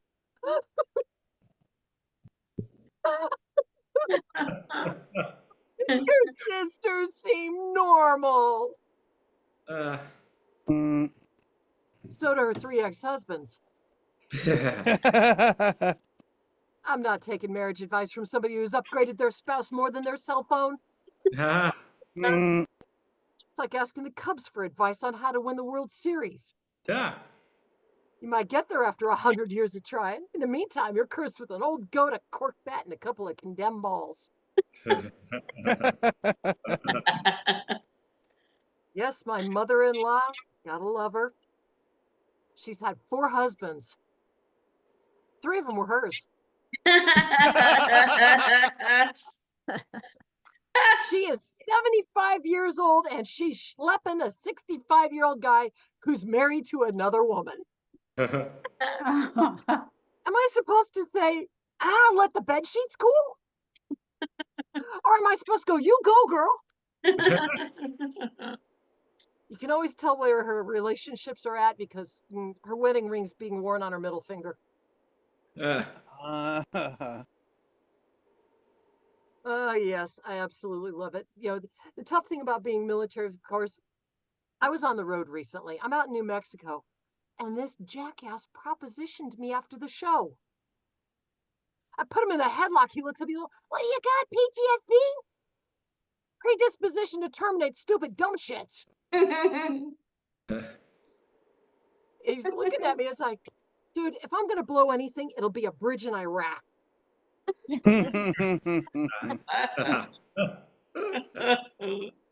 Public service announcement. We all know small objects are choking hazards. Well, Linda, I gotta ask you, are we doing the 5-minute set here today, or is this extended set? Which would you prefer? 5 to 7 at the max. Okay, well, we're trying to hang in there until a couple headliner types get in here. So well, yeah. ladies and gentlemen, buckle in because I got a job.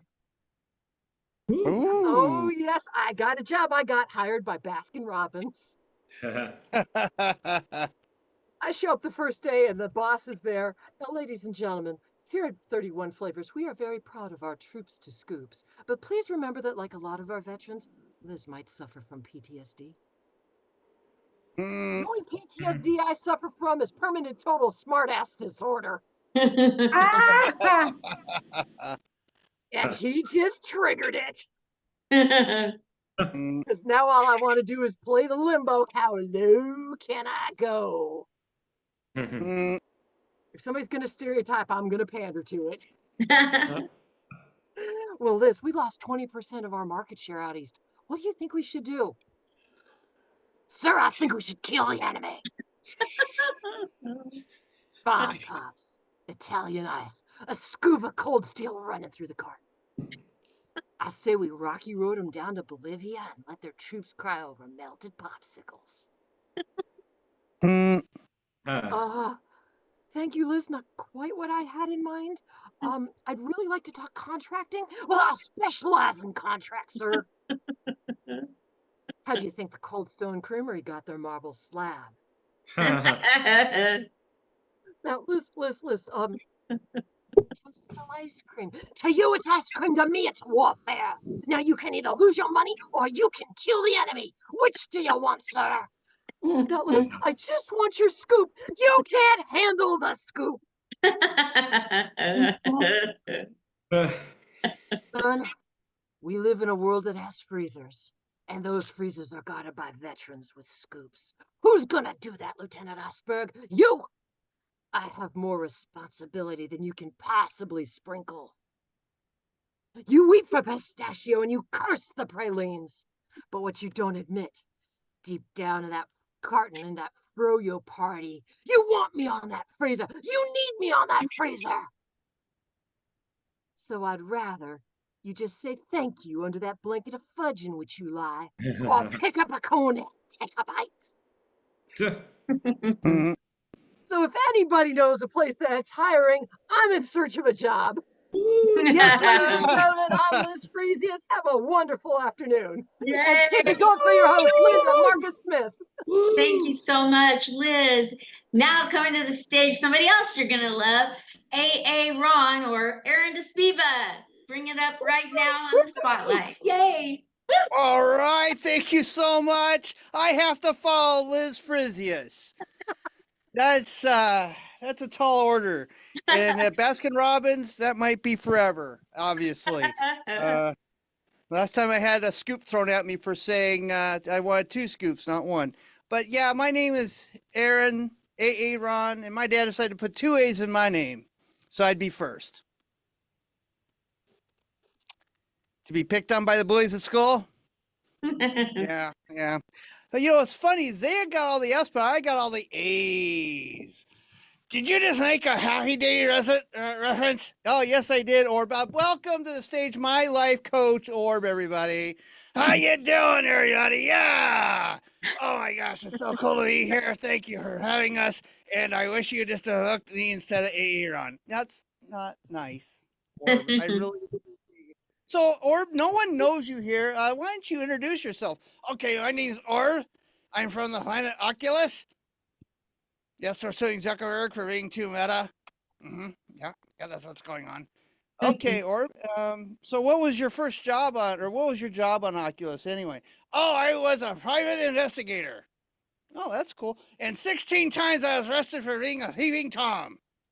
Whoa, that's a lot. And not once was I ever a private eye. Okay, that's just wrong, Orb. That's just. Oh, I'm so sorry, Linda. Orb. Orb. It happens. Orb. What I was thinking. Okay. What were you thinking about? My Irish roots. No, wait a minute. You just said you were from the planet Oculus. You don't. So what's your full Irish name then? If you're Irish, my name is Ord O'Ryan O'Whiskey.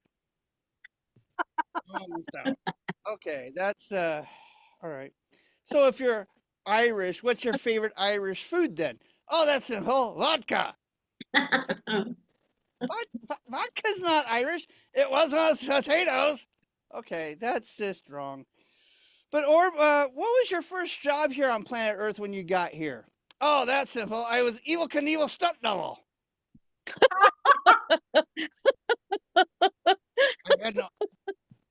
I had no bones to break. Okay. Did you ever have an accident by chance, during the being a stunt double? Yes, I became a baby daddy. Oh my gosh. How do you know it was yours? He has my eye. Oh, so did you try any other jobs before you became a life coach? Yes, I tried being a pirate. Oh, my name was One-Eyed Jack. Yeah, that was great. So how'd that work out? Yeah, it really sucked because I tried wearing the eye patch and I kept falling off the ship. The wooden leg didn't work either because of reasons. Okay, or that's just wrong. And what else happened there? Oh, they kept saying, "Aye, Captain. Aye, Captain." I said, "Yes, yes." And I just realized they were just saying, "Aye, Captain." All right. So actually, I'm kind of in question of you now. How did you go to school to be a life coach? Yes, I did. I went to UGG. Well, what's UGG? The University of Gangs and Hoodlums? Yeah, my diploma is printed on the backside of a map to the local liquor stores. I don't believe you. I will cut you. Okay, that's enough there. By the way, I majored in extortion and minored in threats. Okay, well that makes sense. Hey guys, how many of you have had a colonoscopy? A show of hands? Woo! Anyone? Yeah, oh, baby. Okay, a couple. Constantly. Tell me why, Ron. I can feel you tickle my tonsils. Oh, no, you're a puppet. Are you sure about that? Yes, I am pretty sure about that, Orb. That's just wrong. And then, oh no, I'm so sorry, Linda. He's doing this again. Orb, what are you doing? Your favorite holiday just passed. Why are you doing this now? Oh, I really enjoyed 420. Yes, I did. Well, how high did you get? How high did you get? I got so high that I thought you were the puppet. Okay.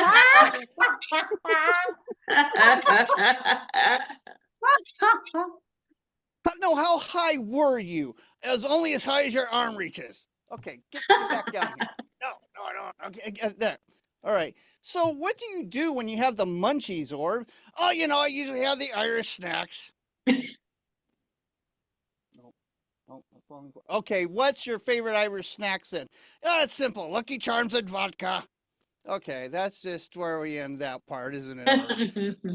Oh, don't understand anymore. So, Orb, do you have any relatives here on planet Earth? Oh, yes, sir. Area 51 Airbnb. Okay, well, that makes sense. Are they sharing their vast and universal knowledge, or are they being experimented on? I am the only one being probed like this. Oops. Call the FBI, call the CIA, call a proctologist, better yet, call the liquor store.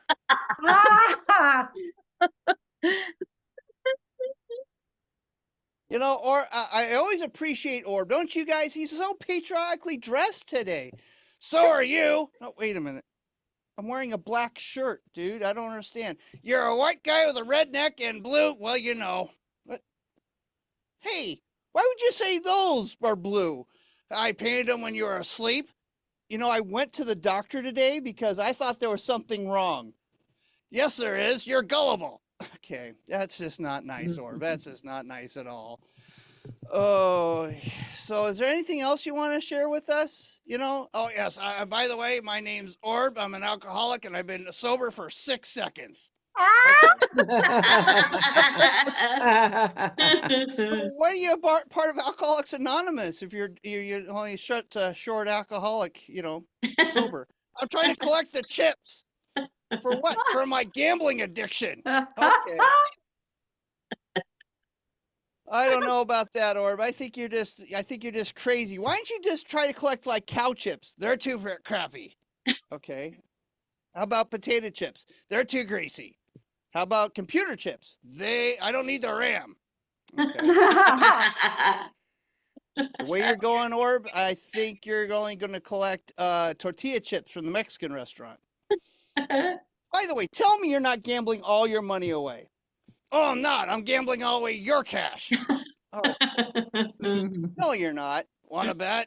Oh, my gosh. Orb, you're just being mean. But you know what? I think that's all for our time. I've been AA Ron, and I've been Orb. Thank you, guys. Yay. Amazing. Thank you so much, AA Ron and Orb. Thank you. Thank you. I'm going to find our next comedian coming to the stage to wow all of you, just like all the others have. Welcome to the stage right now, your friend to be, Soul Auerbach. Do you guys hear me? Yes. Yes. Oh, awesome. Yeah, awesome. Thank you. How you guys doing? And thank you, Linda, for having me. Thank you, and I will donate to Stop Selfish Suicide.org. I believe in that organization. Send me the link when you get a chance, Linda. Thank you, and thank you for having me. I'm sober 19 years. Wow. Thank you. It's always the alcoholics that applaud me for that. I'm sober 19 years. Yeah. I'm sober 19 years, clean 17 years. The first 2 years were easy because I was always getting high. And but then we're living. If you're doing drugs these days, you're living in good times because it's easier to find drugs in the street than parking space. Yeah. I live in Far Rockaway, and we have an interesting. We got we have. It's a really interesting place, but there's still some places that are still some homes that are just rebuilding from Hurricane Sandy over 10 years ago. It's a little sad and all that, they're still rebuilding, but one thing we know with it's no surprise they give the hurricanes women's names like Irene, Katrina, Sandy. They want to send a message. You piss a woman off, she'll tear your world apart. They should have called it Hurricane A-Rod. It would have never hit in October. Thank you. I met this girl at a bar once, and she was just drunk and slurring and all that, and she was just saying all sorts of crazy things, and she sounded like she was trying to get me in trouble there or something. She was like, I love black guys, and I'm like, okay, so do I. They're people. Well, what am I supposed to say to that? And she's like, no, I really love black guys. And I'm like, okay, you trying to get me in trouble there? And I'm like, okay, fine. Tell me, what do you like most about black guys? She's like, everything. I love everything about them, from big black cocks to fried chicken. And I'm like, lady, relax. There's a difference between big black cocks and fried chicken. I never choked on fried chicken. Yeah. Thank you to the one guy who laughed at that. Anyway, so and now that I told the black joke, I got to tell one white joke. So, I did my duties. I'm there's an airplane flying over me. As you can tell, I'm in Far Rockaway. For those of you who live in New York, right near the airport. Shut up. Anyway, so I'm outside here because the cell phone service in my basement obviously isn't the greatest. But it's not the only thing bad that's going on in my basement. So, but Yeah. So, by the way, there's this all black baseball league now. Do you hear that? It's an all black baseball league, and only black players allowed. And their motto is the only thing white we have is the baseball, and we smack the shit out of it. Yeah. Driving a car tomorrow for the first time in long over a year. Driving a car for the first time in a long time. I'm not the safest driver. I am really not. I don't know how to drive for shit. If this is my last performance, you'll know why. Speaking of death, I work in funeral homes with dead bodies. That's not actually a joke. That's actually true in real life. That's and I'm heading to one after this set in a few minutes. I work in funeral homes with dead bodies, and it's it's okay. They can't bother. Clients can't bother me. Can't complain. Can't scream when I beat them. And and if you're smoking, you're drinking, you're doing drugs, you're driving recklessly, you're arguing with women a lot, keep doing it because I'm gonna make money off you soon. And people always ask the dumbest questions about working in funeral homes. They're like, "Aren't you scared to work with dead bodies?" I'm like, yeah, I'm scared to work with people that can't do anything to me. I'm not scared to work with dead people. I'm scared to work with living people. Living people can rob me, shoot me, force me to listen to a Miley Cyrus song, force me to do stand-up comedy for a living. I'm kidding. I'm joking. But dead bodies can't bother me. They can't do any of that. You never heard a news story saying dead body shoots up a mall, stuff like that. And we have a guy who's paid to pray for the body. He's called a shomer. I don't know if you know what that is, but he's whatever. He's paid to pray for the soul and pray for the body, and he does pray for more people to die. Yeah. I told my family that not my parents, hopefully, I hope I outlast them. But I told my family, I'm like, after I die, I want you to play a very fitting song at my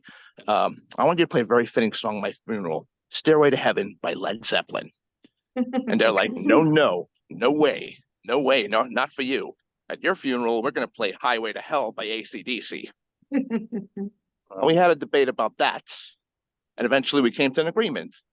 After there, we agreed that as soon as they're about to dump me in the grave, they're going to sing Snoop Dogg's "Drop It Like It's Hot," "Drop It Like It's Hot," And I'm also by the way, I'm also a rapper. I'm a rapper, and it's interesting. I'm used to performing at big clubs and big venues and big this and big that. Now I'm speaking at a place that has an audience. And what's it called? I was in Israel recently. I'll leave you with this. I was in Israel recently, and I'm not, I'm somewhat pro-Israel. I don't have any problem with Palestinians or whatnot, but whatever, it is what it is. So I have a Palestinian friend who lives there, and he's like, I'm not really anti-Israel. It's just that, us Palestinians have major traveling restrictions, and it makes life very hard for us. And I'm like, you know what? I don't blame you. I don't blame you for being upset that you can't travel very far. Because if I was living under Hamas, I'd also want to get the hell out of there. Damn, you guys are quiet. That one cleared the room.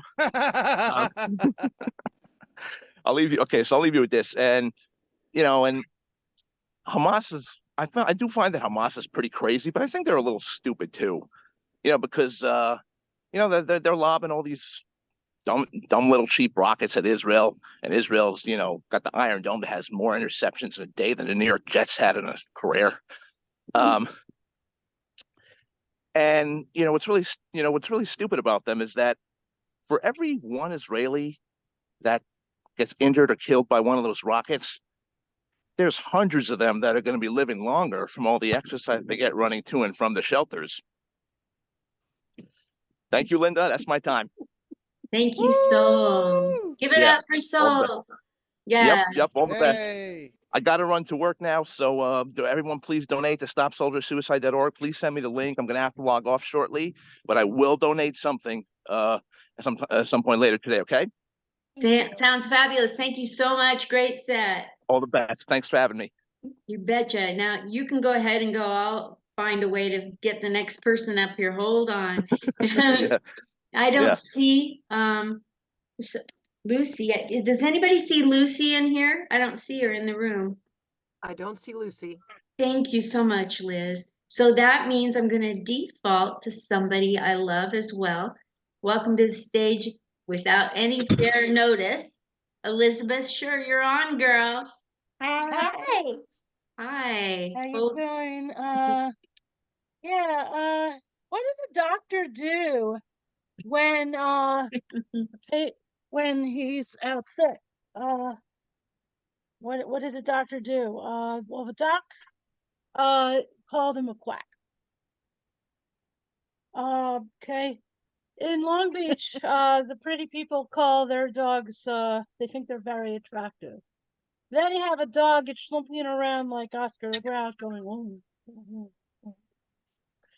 And basically that dog is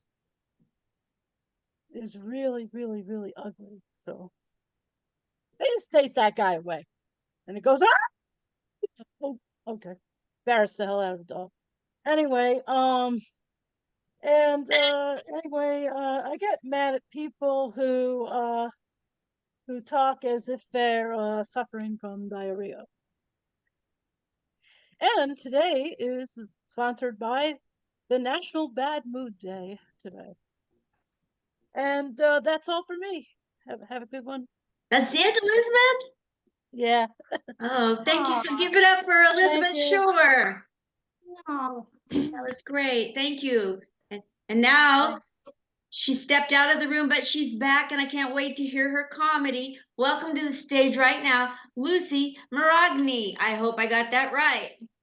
Hi, can you hear me? Yes.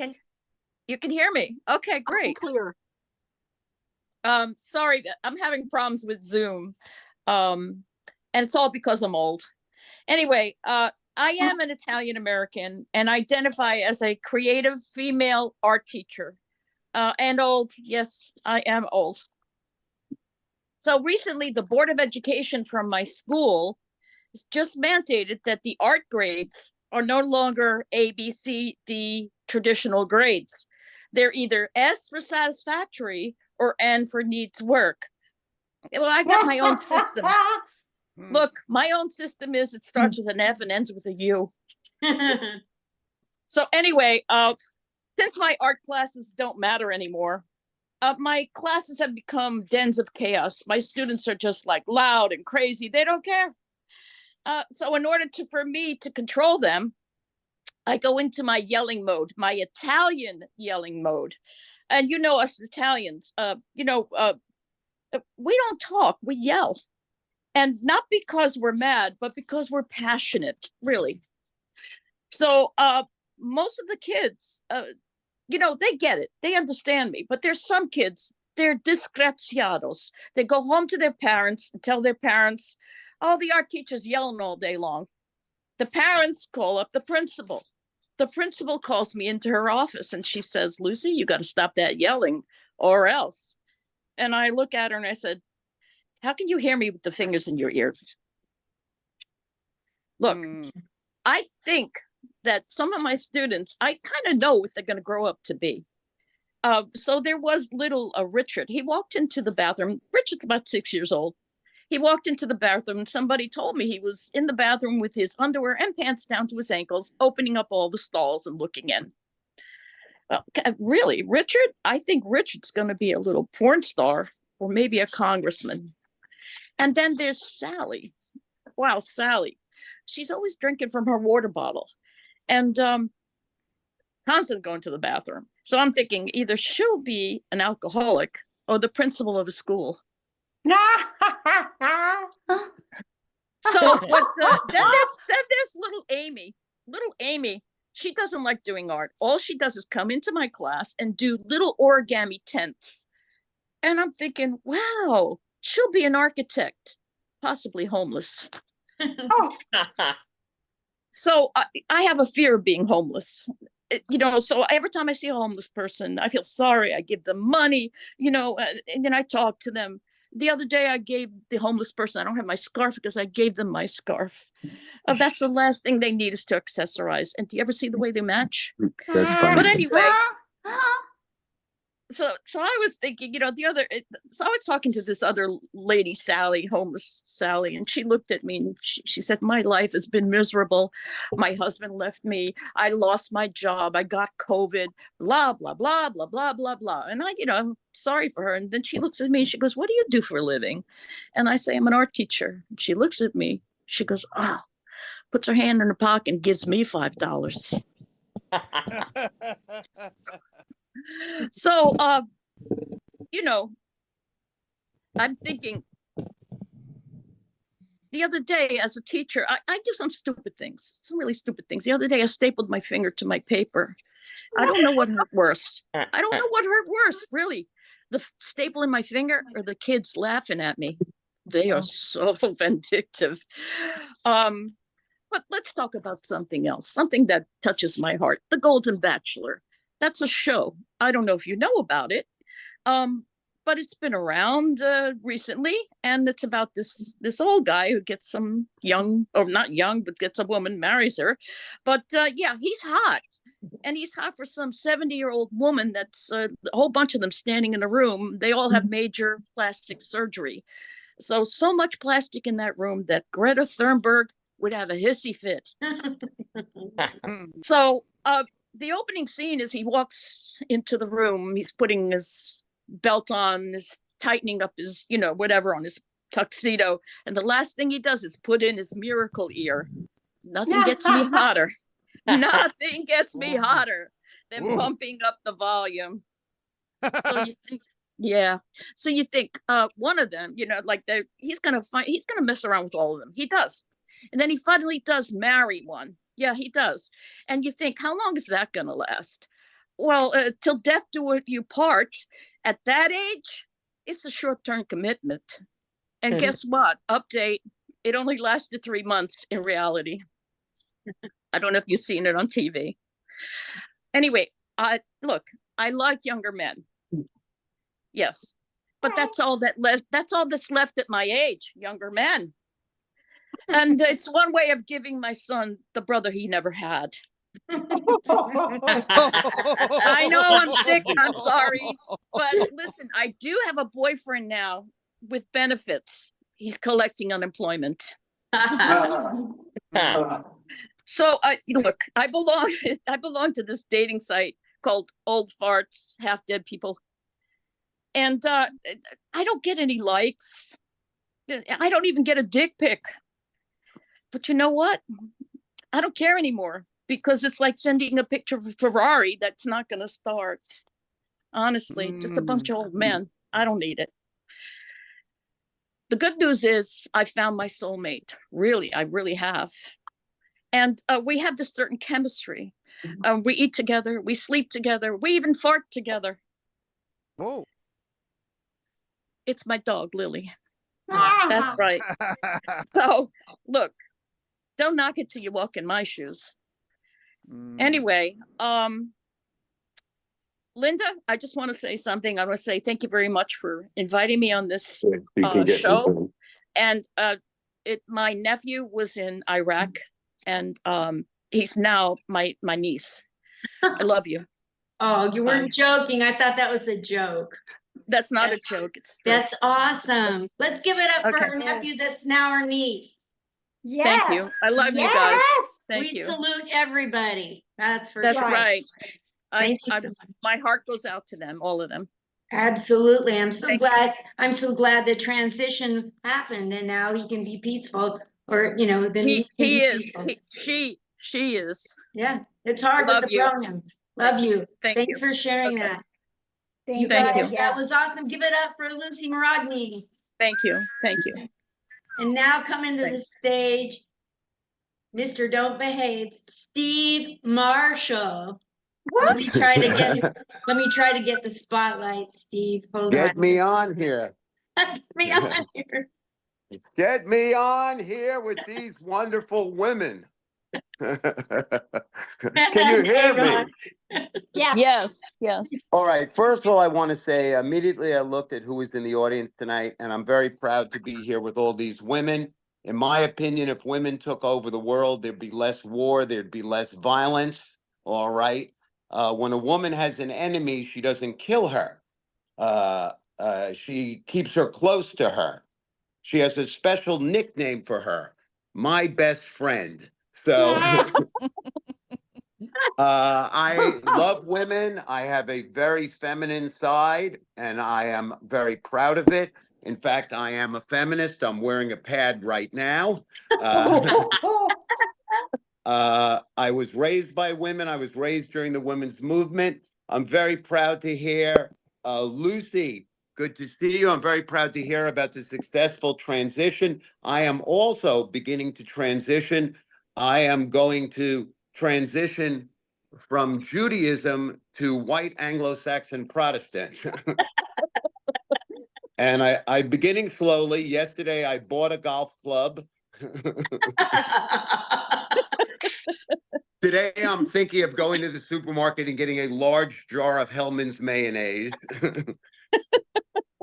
And to fully complete that, I'm white Anglo-Saxon Protestant. When somebody asks me how I'm feeling, I'm just going to answer super, because that's how they do it. No feelings, just super. Everything's super.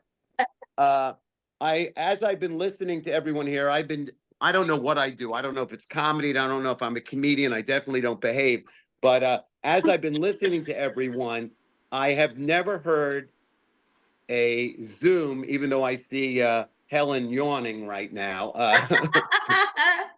That's the beauty of doing Zoom. You see, when you're doing a show, sometimes the lights are so bright you can't see the audience, or you can focus on a clock in the wall. But Helen is right in my direct vision in the upper right, yawning.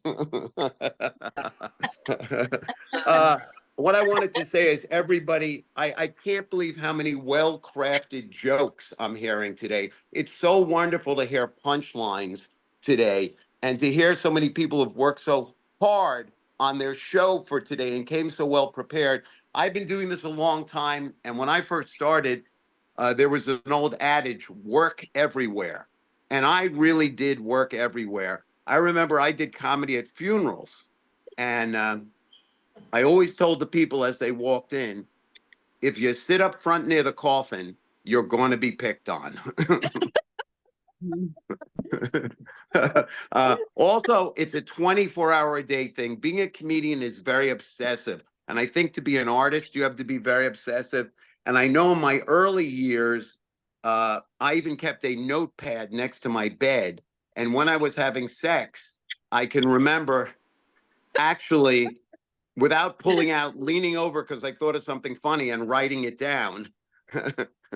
And I remember saying one night, after I had an orgasm, I turned to the young lady in bed with me and I said, well, that's my time.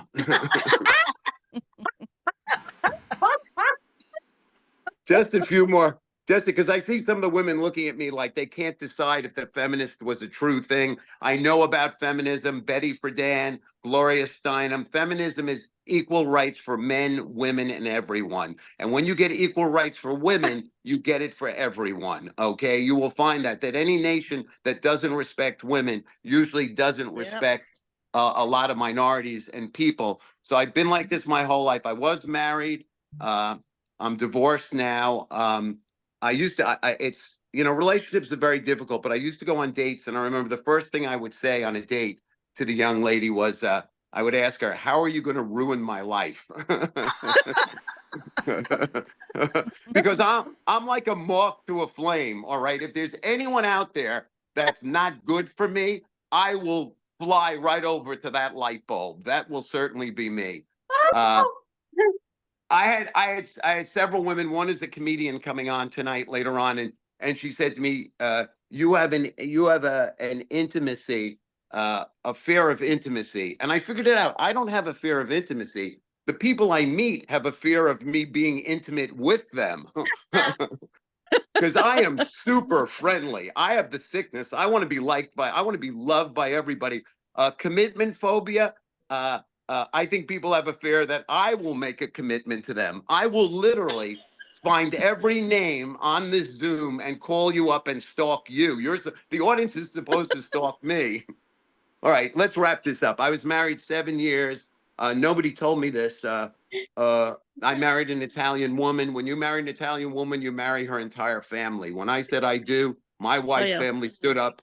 My wife's family stood up. We do too.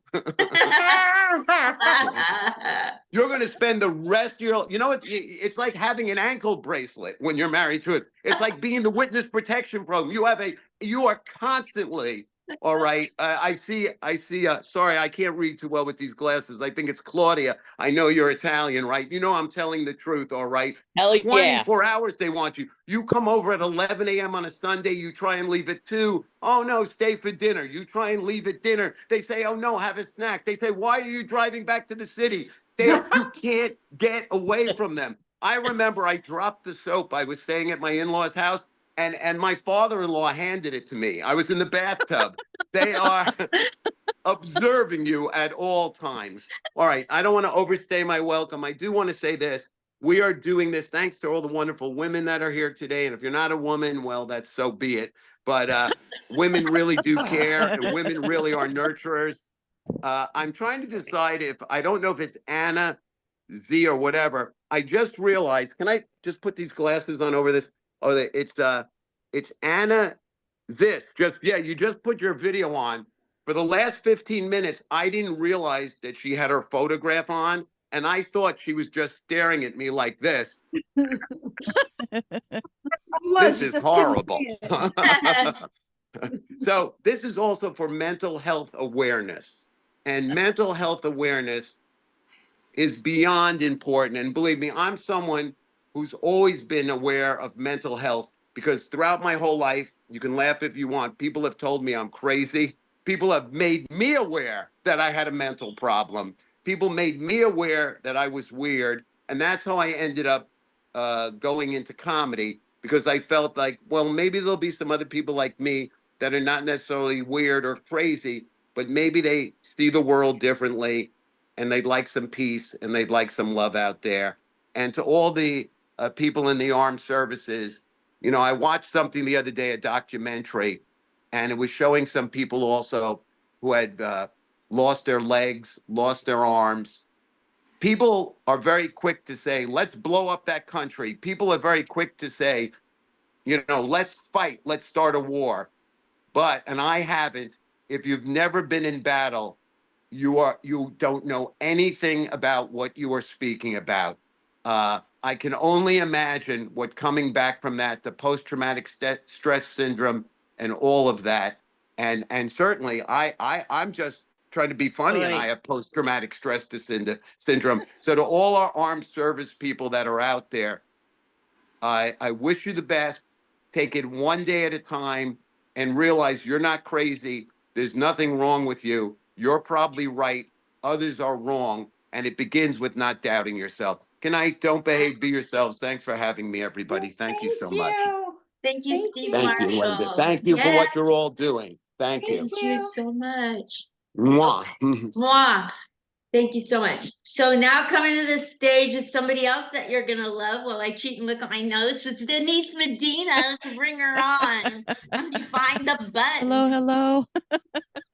This is Hello. crazy. It's great to be here. 1 second, Denise. You got it going? Hold on. Okay, sure. Here we go. Thanks for your patience. Oh, no problem at all. That's a lot of fun. Thank you. Oh my gosh. Thank you so much. I'm so excited to be here. Yeah, thanks for the shout out for the women. And I like that it was so funny. It's like, if you're a man, well, so be it. So we see you, Ron. And I just want to give a shout out to the men. I do. I mean, I love men. I love masculinity. I do. I love men. I love masculinity. And I don't care how toxic it is or if it's toxic. I don't care if it's toxic, because I used to smoke a lot. So I'm good with it. No man bashing here. At least not today. So I support veterans all year long, and especially on the holidays too. I love it. Last time there was a veteran outside the Mart on a holiday. He was standing out there ringing a bell with a bucket, and he was shouting to me. He's like, "Hey, ma'am! Hey, ma'am! God bless you, ma'am! God bless you, ma'am! Would you support a veteran? Would you support a veteran?" And I was like, "Well, of course, I'm going to support a veteran. I support the veterans. My husband's a veteran. In fact, I am going inside to buy groceries, and then I'm going to go home, and we are going to have some sexy time, and then I'm going to make him a sandwich." And he put his hand on his heart, and his eyes got wide, and he looked at me, and he's like, "Thank you for your service." Yeah. So the tables were turned. I loved it. So my name is Medina, and my husband is Mexican, and my in-laws find me attractive, but they tell me in a weird kind of way. They're Mexican, so instead of calling me a tall drink of water, they call me a tall drink of horchata. Because I'm sweet, I'm white, and not good for their son. They call me Horror for short. So I told my husband that I'm pansexual, and he said, "Pansexual, what the heck is that?" He didn't know what it meant. I had to explain it to him. I said, "Listen, pansexual means I will have sex with you for every pan you wash."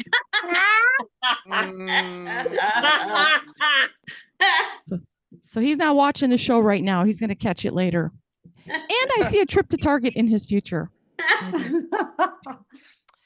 So my kids have a lot of crap in my house, and it's going to take me like 3,500 weekends to get rid of it all, because every weekend on garbage day, when I shove it out to the curb, they drag it back in like they live here. Because they live here. Yeah, I am a frustrated empty nester. And it's my fault because I made the number one parenting mistake. I tried to make them happy. Never try to make your kids happy. Never try to make them happy. My friends are crying because their baby birds are leaving the nest, and I'm crying because mine are dropping to the ground. Damn. I gotta scoop them back up and bring them inside before somebody calls animal control. Yeah. It's my fault. It's my fault trying to make them happy.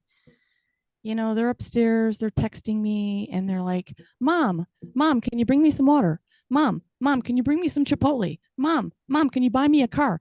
And I'm just like, I get so overwhelmed because I do try to make them happy. I'm like the Jerry Maguire of parenting. I'm like, help me, help you. And they're the Cuba Gooding Juniors shouting, "Show me the money! Show me the money!" And then I'm like, oh, you deplete me. It's my fault. Never try to make them happy. Upstairs, texting their demands. And I'm like, I get so frustrated.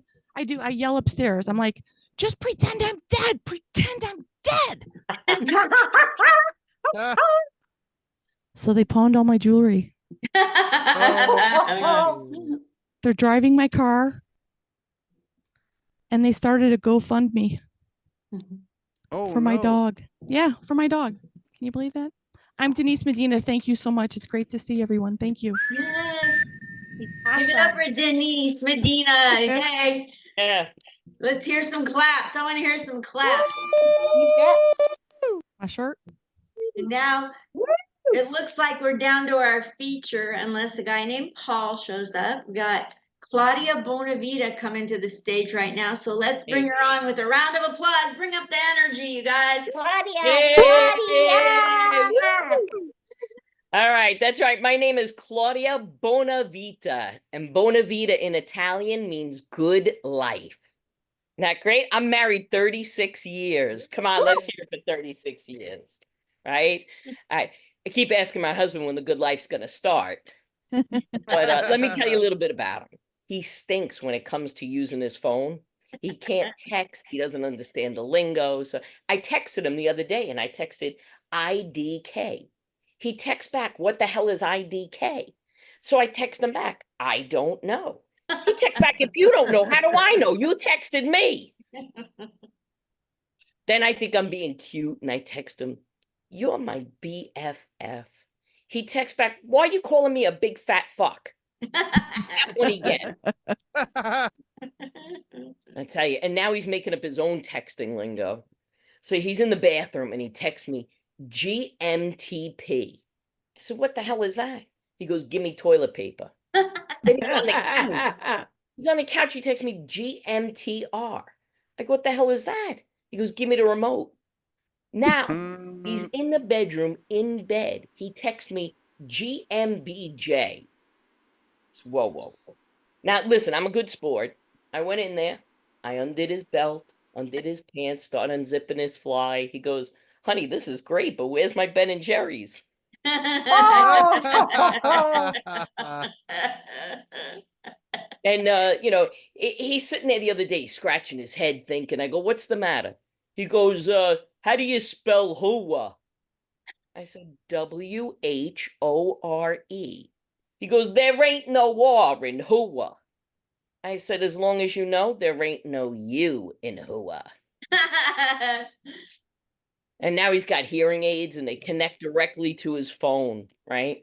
And so I'll tell you, he'll be on the phone watching videos on Instagram. I'm talking, I'm getting no reaction. So I'm like, hello, I'm talking to you. I can't hear you. I got my hearing aids in.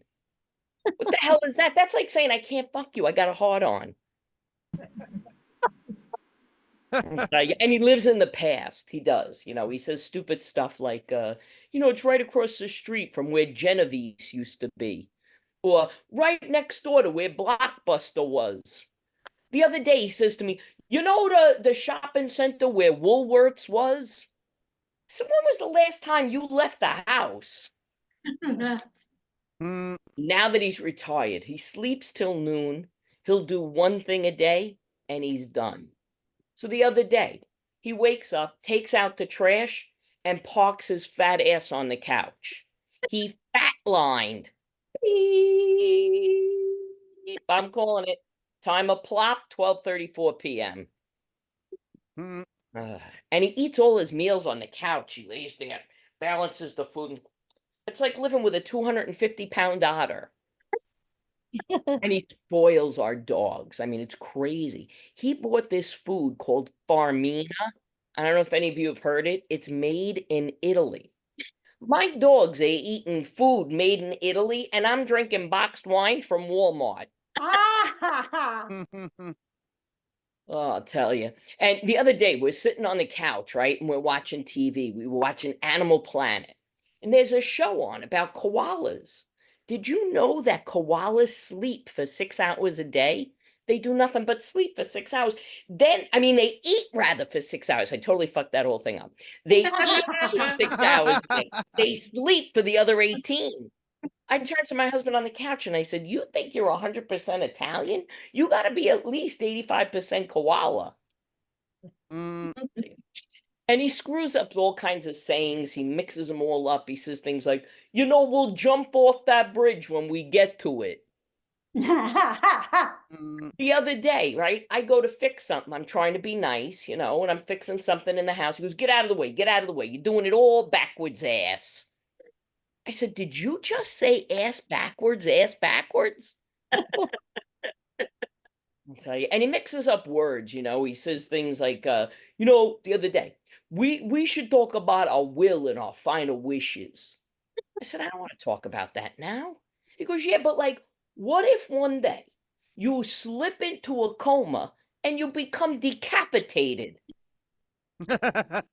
Decapitated. You could sell all my hats. And then he had to go get a CPAP machine, right? So the technician says to him, sir, do you sleep on your side or your back?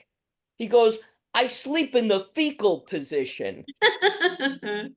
Fecal position. I hope that CPAP machine comes with Depends. And the other night I said to him, what do you want for dinner? He says to me, why don't you make me some of that cooch cooch? Oh, I said, honey, cooch cooch is vagina. Couscous is a side dish. whoa. He says, hey, cooch cooch is a side dish if you eat it with Italian sausage. I'll tell you, he's a rip. And now he'll only shower if he thinks we're going to have sex. Can you imagine that? Now I get horny anytime I smell Irish Spring. It's crazy, I'll tell you. But and he wants to be noticed for every little thing he does around the house, you know? He's like, honey, did you notice I did the dishes? Honey, did you notice I vacuumed the living room? Honey, did you notice I did the laundry? You know what I want to tell him? Listen, Honey, I'm, did you notice after 36 years I went from doing everything to doing nothing? Yeah, I'll tell you. Oh my God, you know what I got to tell you? I got a new neighbor moved in next door. Walks around naked all day. It's great. Shades are up, the lights are on. I can see everything. My husband said to me, Claudia, you got to stop looking over there. The guy is 90. But I told him I can't help it. I'm fascinated watching this guy drag his balls across the living room. And mostly because my husband's an inch away from being him. Yeah, and I try to dress him nice, you know. I said, you know, why don't I take you to Neiman Marcus? I'll get you some really nice clothes, all right? So he says to me, all right. And I put on this great jacket. He said, oh my God, I love it. So I go, you do? I said, it's $1,200. He goes, for $1,200, there better be a hand inside that tickles my balls. I'm going to leave you with this one last thing. You know, he's not all that bad. For our last anniversary, he got us a couples massage. It's nice, right? It's cute. Yeah, but he's got rules, being Italian, right? He will only be massaged by a woman, and I'm not allowed to be massaged by a man. Well, in walks his masseuse. She's 5 feet tall, 5 feet wide. She looks like Danny DeVito and Shrek had a baby. Behind her is my masseuse, a Giselle Bundchen look-alike. He thinks I'm going to run away with a male masseuse. Giselle and I, we booked a trip to Vegas. We're getting a couples massage. I'm Claudia Bonavita. Good night, good life. Yes. Thank you, Claudia. Give it up for her, you guys. Yay. Well, this marathon that has been going on since 11 Pacific is now being handed over to our headliner. You lucky people, you get to hear the one and only, my favorite female comedian on the planet, Vanessa Hollingshead. You guys, let me highlight her here. Let me figure out how to do that. Thank you so much. Thank you so much, Linda. It's great to be here, and it's such a good cause. And I love performing for the military, and I performed in the Middle East. I performed for 15,000 men, and then I did my comedy.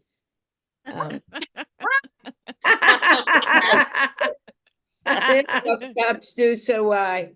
And they're very polite because none of them were from New York. It was all Southern soldiers. And this one soldier came to me, and he goes, listen, ma'am, if it gets dangerous, I want you to know I'll take a bullet for you. I'm like, listen, pal, I'm from New York. I'm lucky if I can get a guy to take a shower for me. And one of the reasons why I think there's so much violence in the Middle East is it's too hot. It's like 140 degrees there. People are suffering. I mean, do you ever hear of any violence in Alaska? You want to end the tension in the Middle East. You just take the Palestinians and the Israelis, the Wailing Wall, the mosque, you ship it all off to Alaska. You'd be like, oh my God, it is so cold. We must make love to keep alive. I'm a Jew. I'm a Muslim. It does not matter. We make a julum. We must live.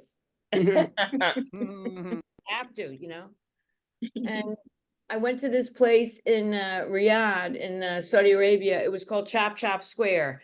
And it wasn't an Asian fusion restaurant. Huge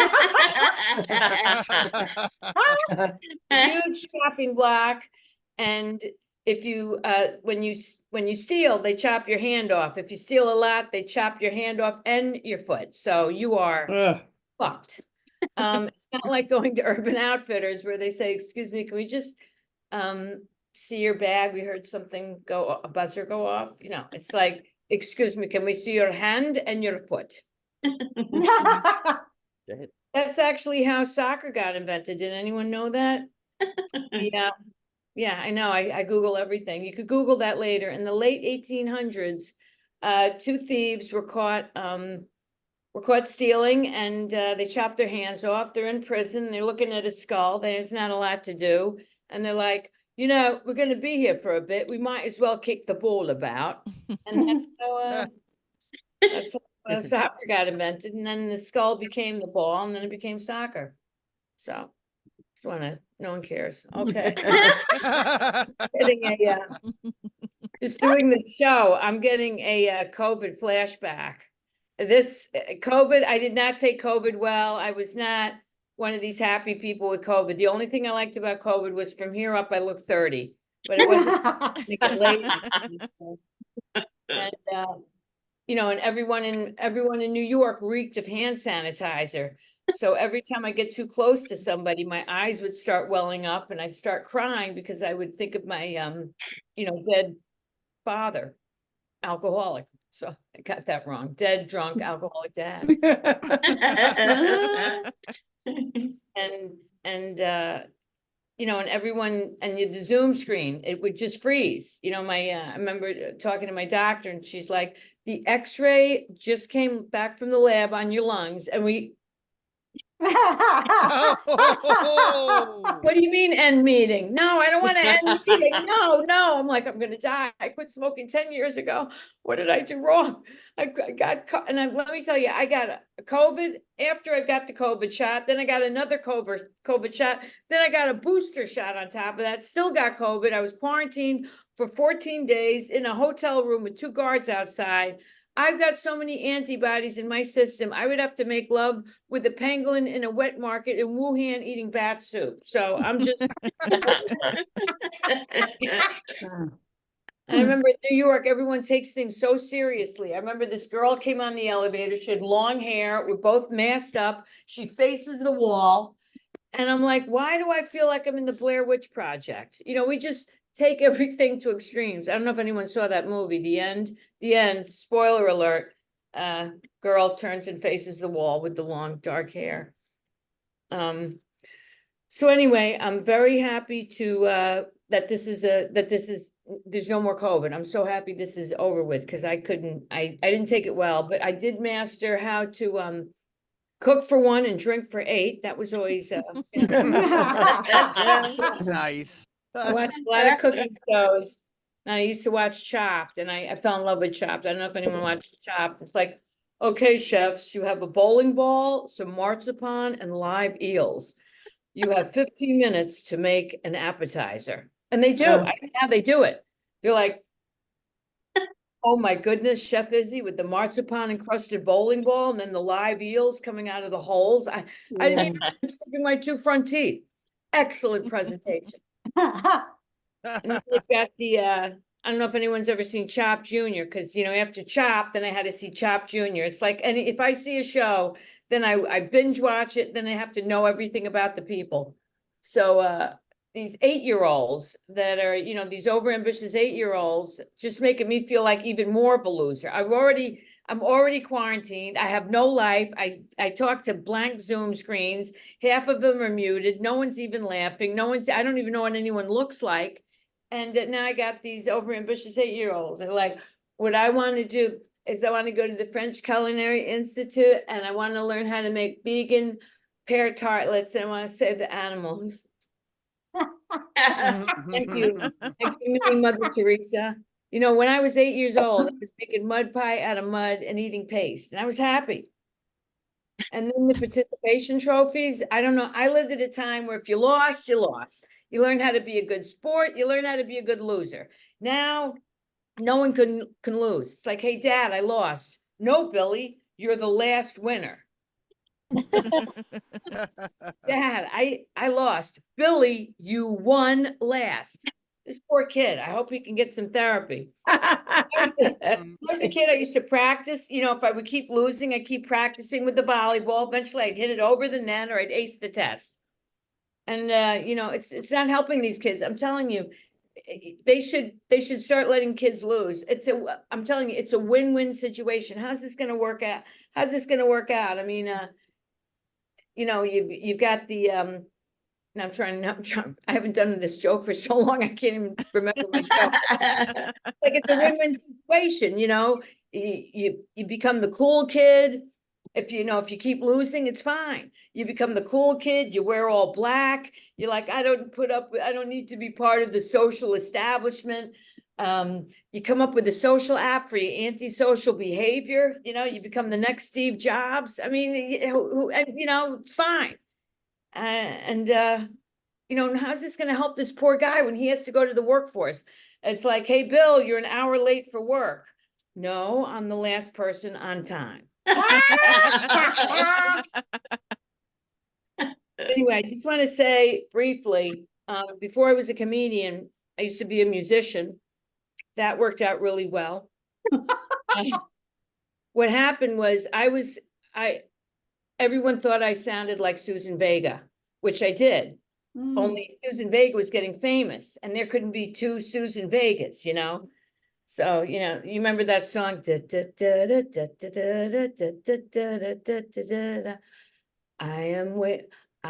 I am sitting at the diner and I'm sitting in the morning at the diner on the corner. And I'm watching my career going down the fucking toilet. But I always have been influenced by music. And I went out with this folk singer and I tried because he was cute and it's been a while. Only thing is I hate folk music. I loathe folk music. So I'm listening to, and he's singing, if I had a hammer, I'd hammer in the morning, I'd hammer in the evening, all over this land. I'm like, you know what? I don't know how his roommate takes it. It'd be like, I'd be hammering your ass all over the apartment to stop singing that folk music. And I can't listen to jazz. Some people could listen to jazz. There's a lot of people. I love jazz. I love cool jazz. I like soft jazz. I like jazz. I can't listen to any jazz. And like the better the jazz, the more deeper the jazz, the more depressed I get. It can be a beautiful sunny day in New York City. That jazz comes on. It's like, I'm like in a Woody Allen movie. It's rainy. I'm looking at my cats. It's like, do da do da do da. What the hell is happening with my fucking life? What am I doing with my life? Got 2 cats, maybe do that, do. Maybe I'll get another 10 more. It really doesn't matter at this point. I'll just become the crazy cat lady. Why bother living? I'm just gonna jump out the window. Will anyone even notice? Well, if I fall out my window, will anyone care? I live in New York City. Do that, do that, do that. Like, I can't listen to jazz, and periodically I try and put some jazz on and think I'm over this. I'm not over it. And I'm a pretty happy person. Matter of fact, I got taken off of all my antidepressants. And I asked my therapist, he's like, you don't have depression. I'm like, well, then what's the problem? He's like, you just have an awful life, Terrible with technology. I'm telling you, I go to the Apple Genius bar the way an alcoholic goes to a regular bar. And I go there so many times, they start running into the stock room and I could see them through the clear glass. I know they're thinking, there comes that crazy lady. I bet she forgot how to reconfigure her and defrag her computer, and they would be right. They teach me. I don't even know how to download my phone to save my phone on my computer. I don't even nothing. How to make a Facebook video. I don't know how to even make a Instagram video. Everyone's like, you should really do Instagram videos. I'm like, I can never figure out how to do it, so I just don't do it. I wish I would have had kids, but I hate children. So let me tell you, I did try and be a vegan. I really did try. And, my friend Sharon was a vegan, and there I'd be eating my hamburger, my humanely treated hamburger, and she'd be downing a bottle of vodka and eating a pound of Swedish fish. And she's like, how's your liver? She's like, how's your carnage? I'm like, how's your liver? She said, well, you're not really vegan, you're plant-based if you wear leather. And I said, yeah. And I said, well, at least I'm not shit-faced, you know? Yeah. So I went to Walden Local recently. I thought, let me go to Walden Local and buy, some humanely treated steak.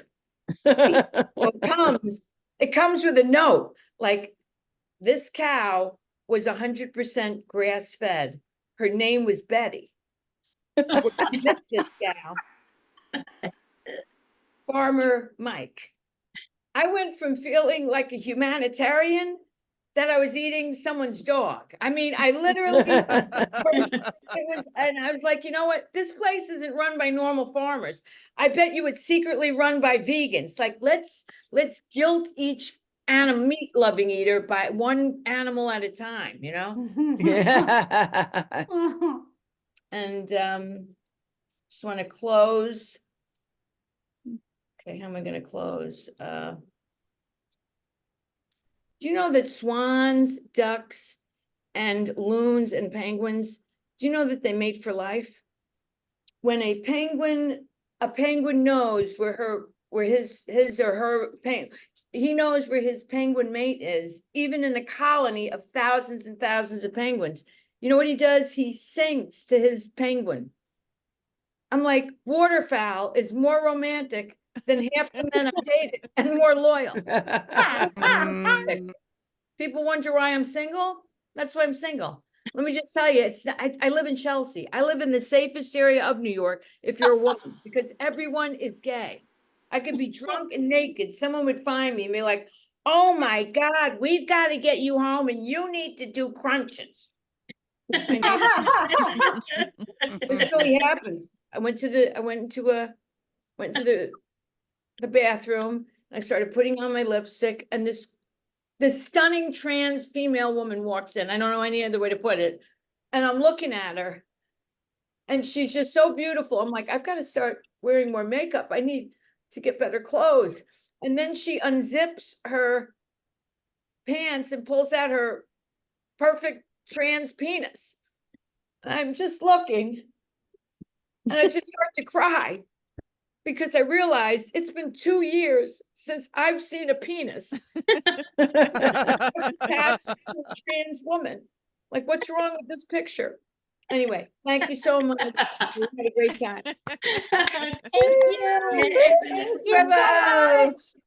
Thank you, guys. Thank you, Vanessa Hollingshead. Follow her.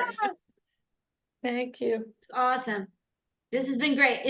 The video, I'm gonna do things with it, like put it in my computer and up on YouTube and send it out to about 50 organizations, about 50 different veteran-owned companies, you name it. It's going out there.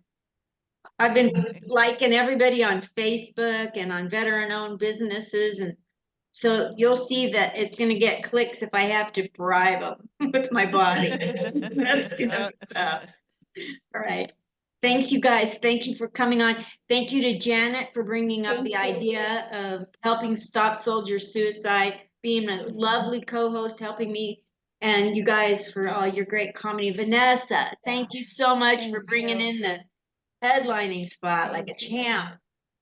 Thank you. I'm glad you liked it. And I just have to say, this is a beautiful cause. And I just want to say, I literally came back from therapy, and I was sad to do this show. The whole thing, I had to Google, because I love performing for the military. And during World War II, very few men and women committed suicide. It was very low. And then my therapist said the figure was actually higher. It's just there was a lot of shame connected to it. Right. But it was nowhere near about 34,000 that since 9/11 happened. We've lost these soldiers, and we've got so much, just to get rehabilitated, to get on medication, and they're trying all kinds of different stuff like ayahuasca, LSD. I mean, everything to stop these men and women from committing suicide. And it's like, we lost 2,000 at 9/11, and how much more people's lives do we have to keep losing, for war, for the sake of war? And, you know, my heart goes out to every vet that's struggling with depression. I've had it, and addiction. I've had it. I still have it, you know, that, and then comes back having lost their best friend or lost a dog or seen things that, you know, children being blown up that were innocent, you know, so my heart goes out to all the servicemen and women, and I hope we could bring you a little joy and tell you, you know, we need you, and we need you live, and we need you okay, and thank you for keeping us free all these years, forever. Just thank you for your service. Yeah. Well said. Beautiful. Thank you for wrapping that up. Very well said. Thank you so much, you guys. If you can, I'm gonna take off the recording if you want to stay and talk, but I don't know where that recording button is. It's probably hidden over here. It's on top.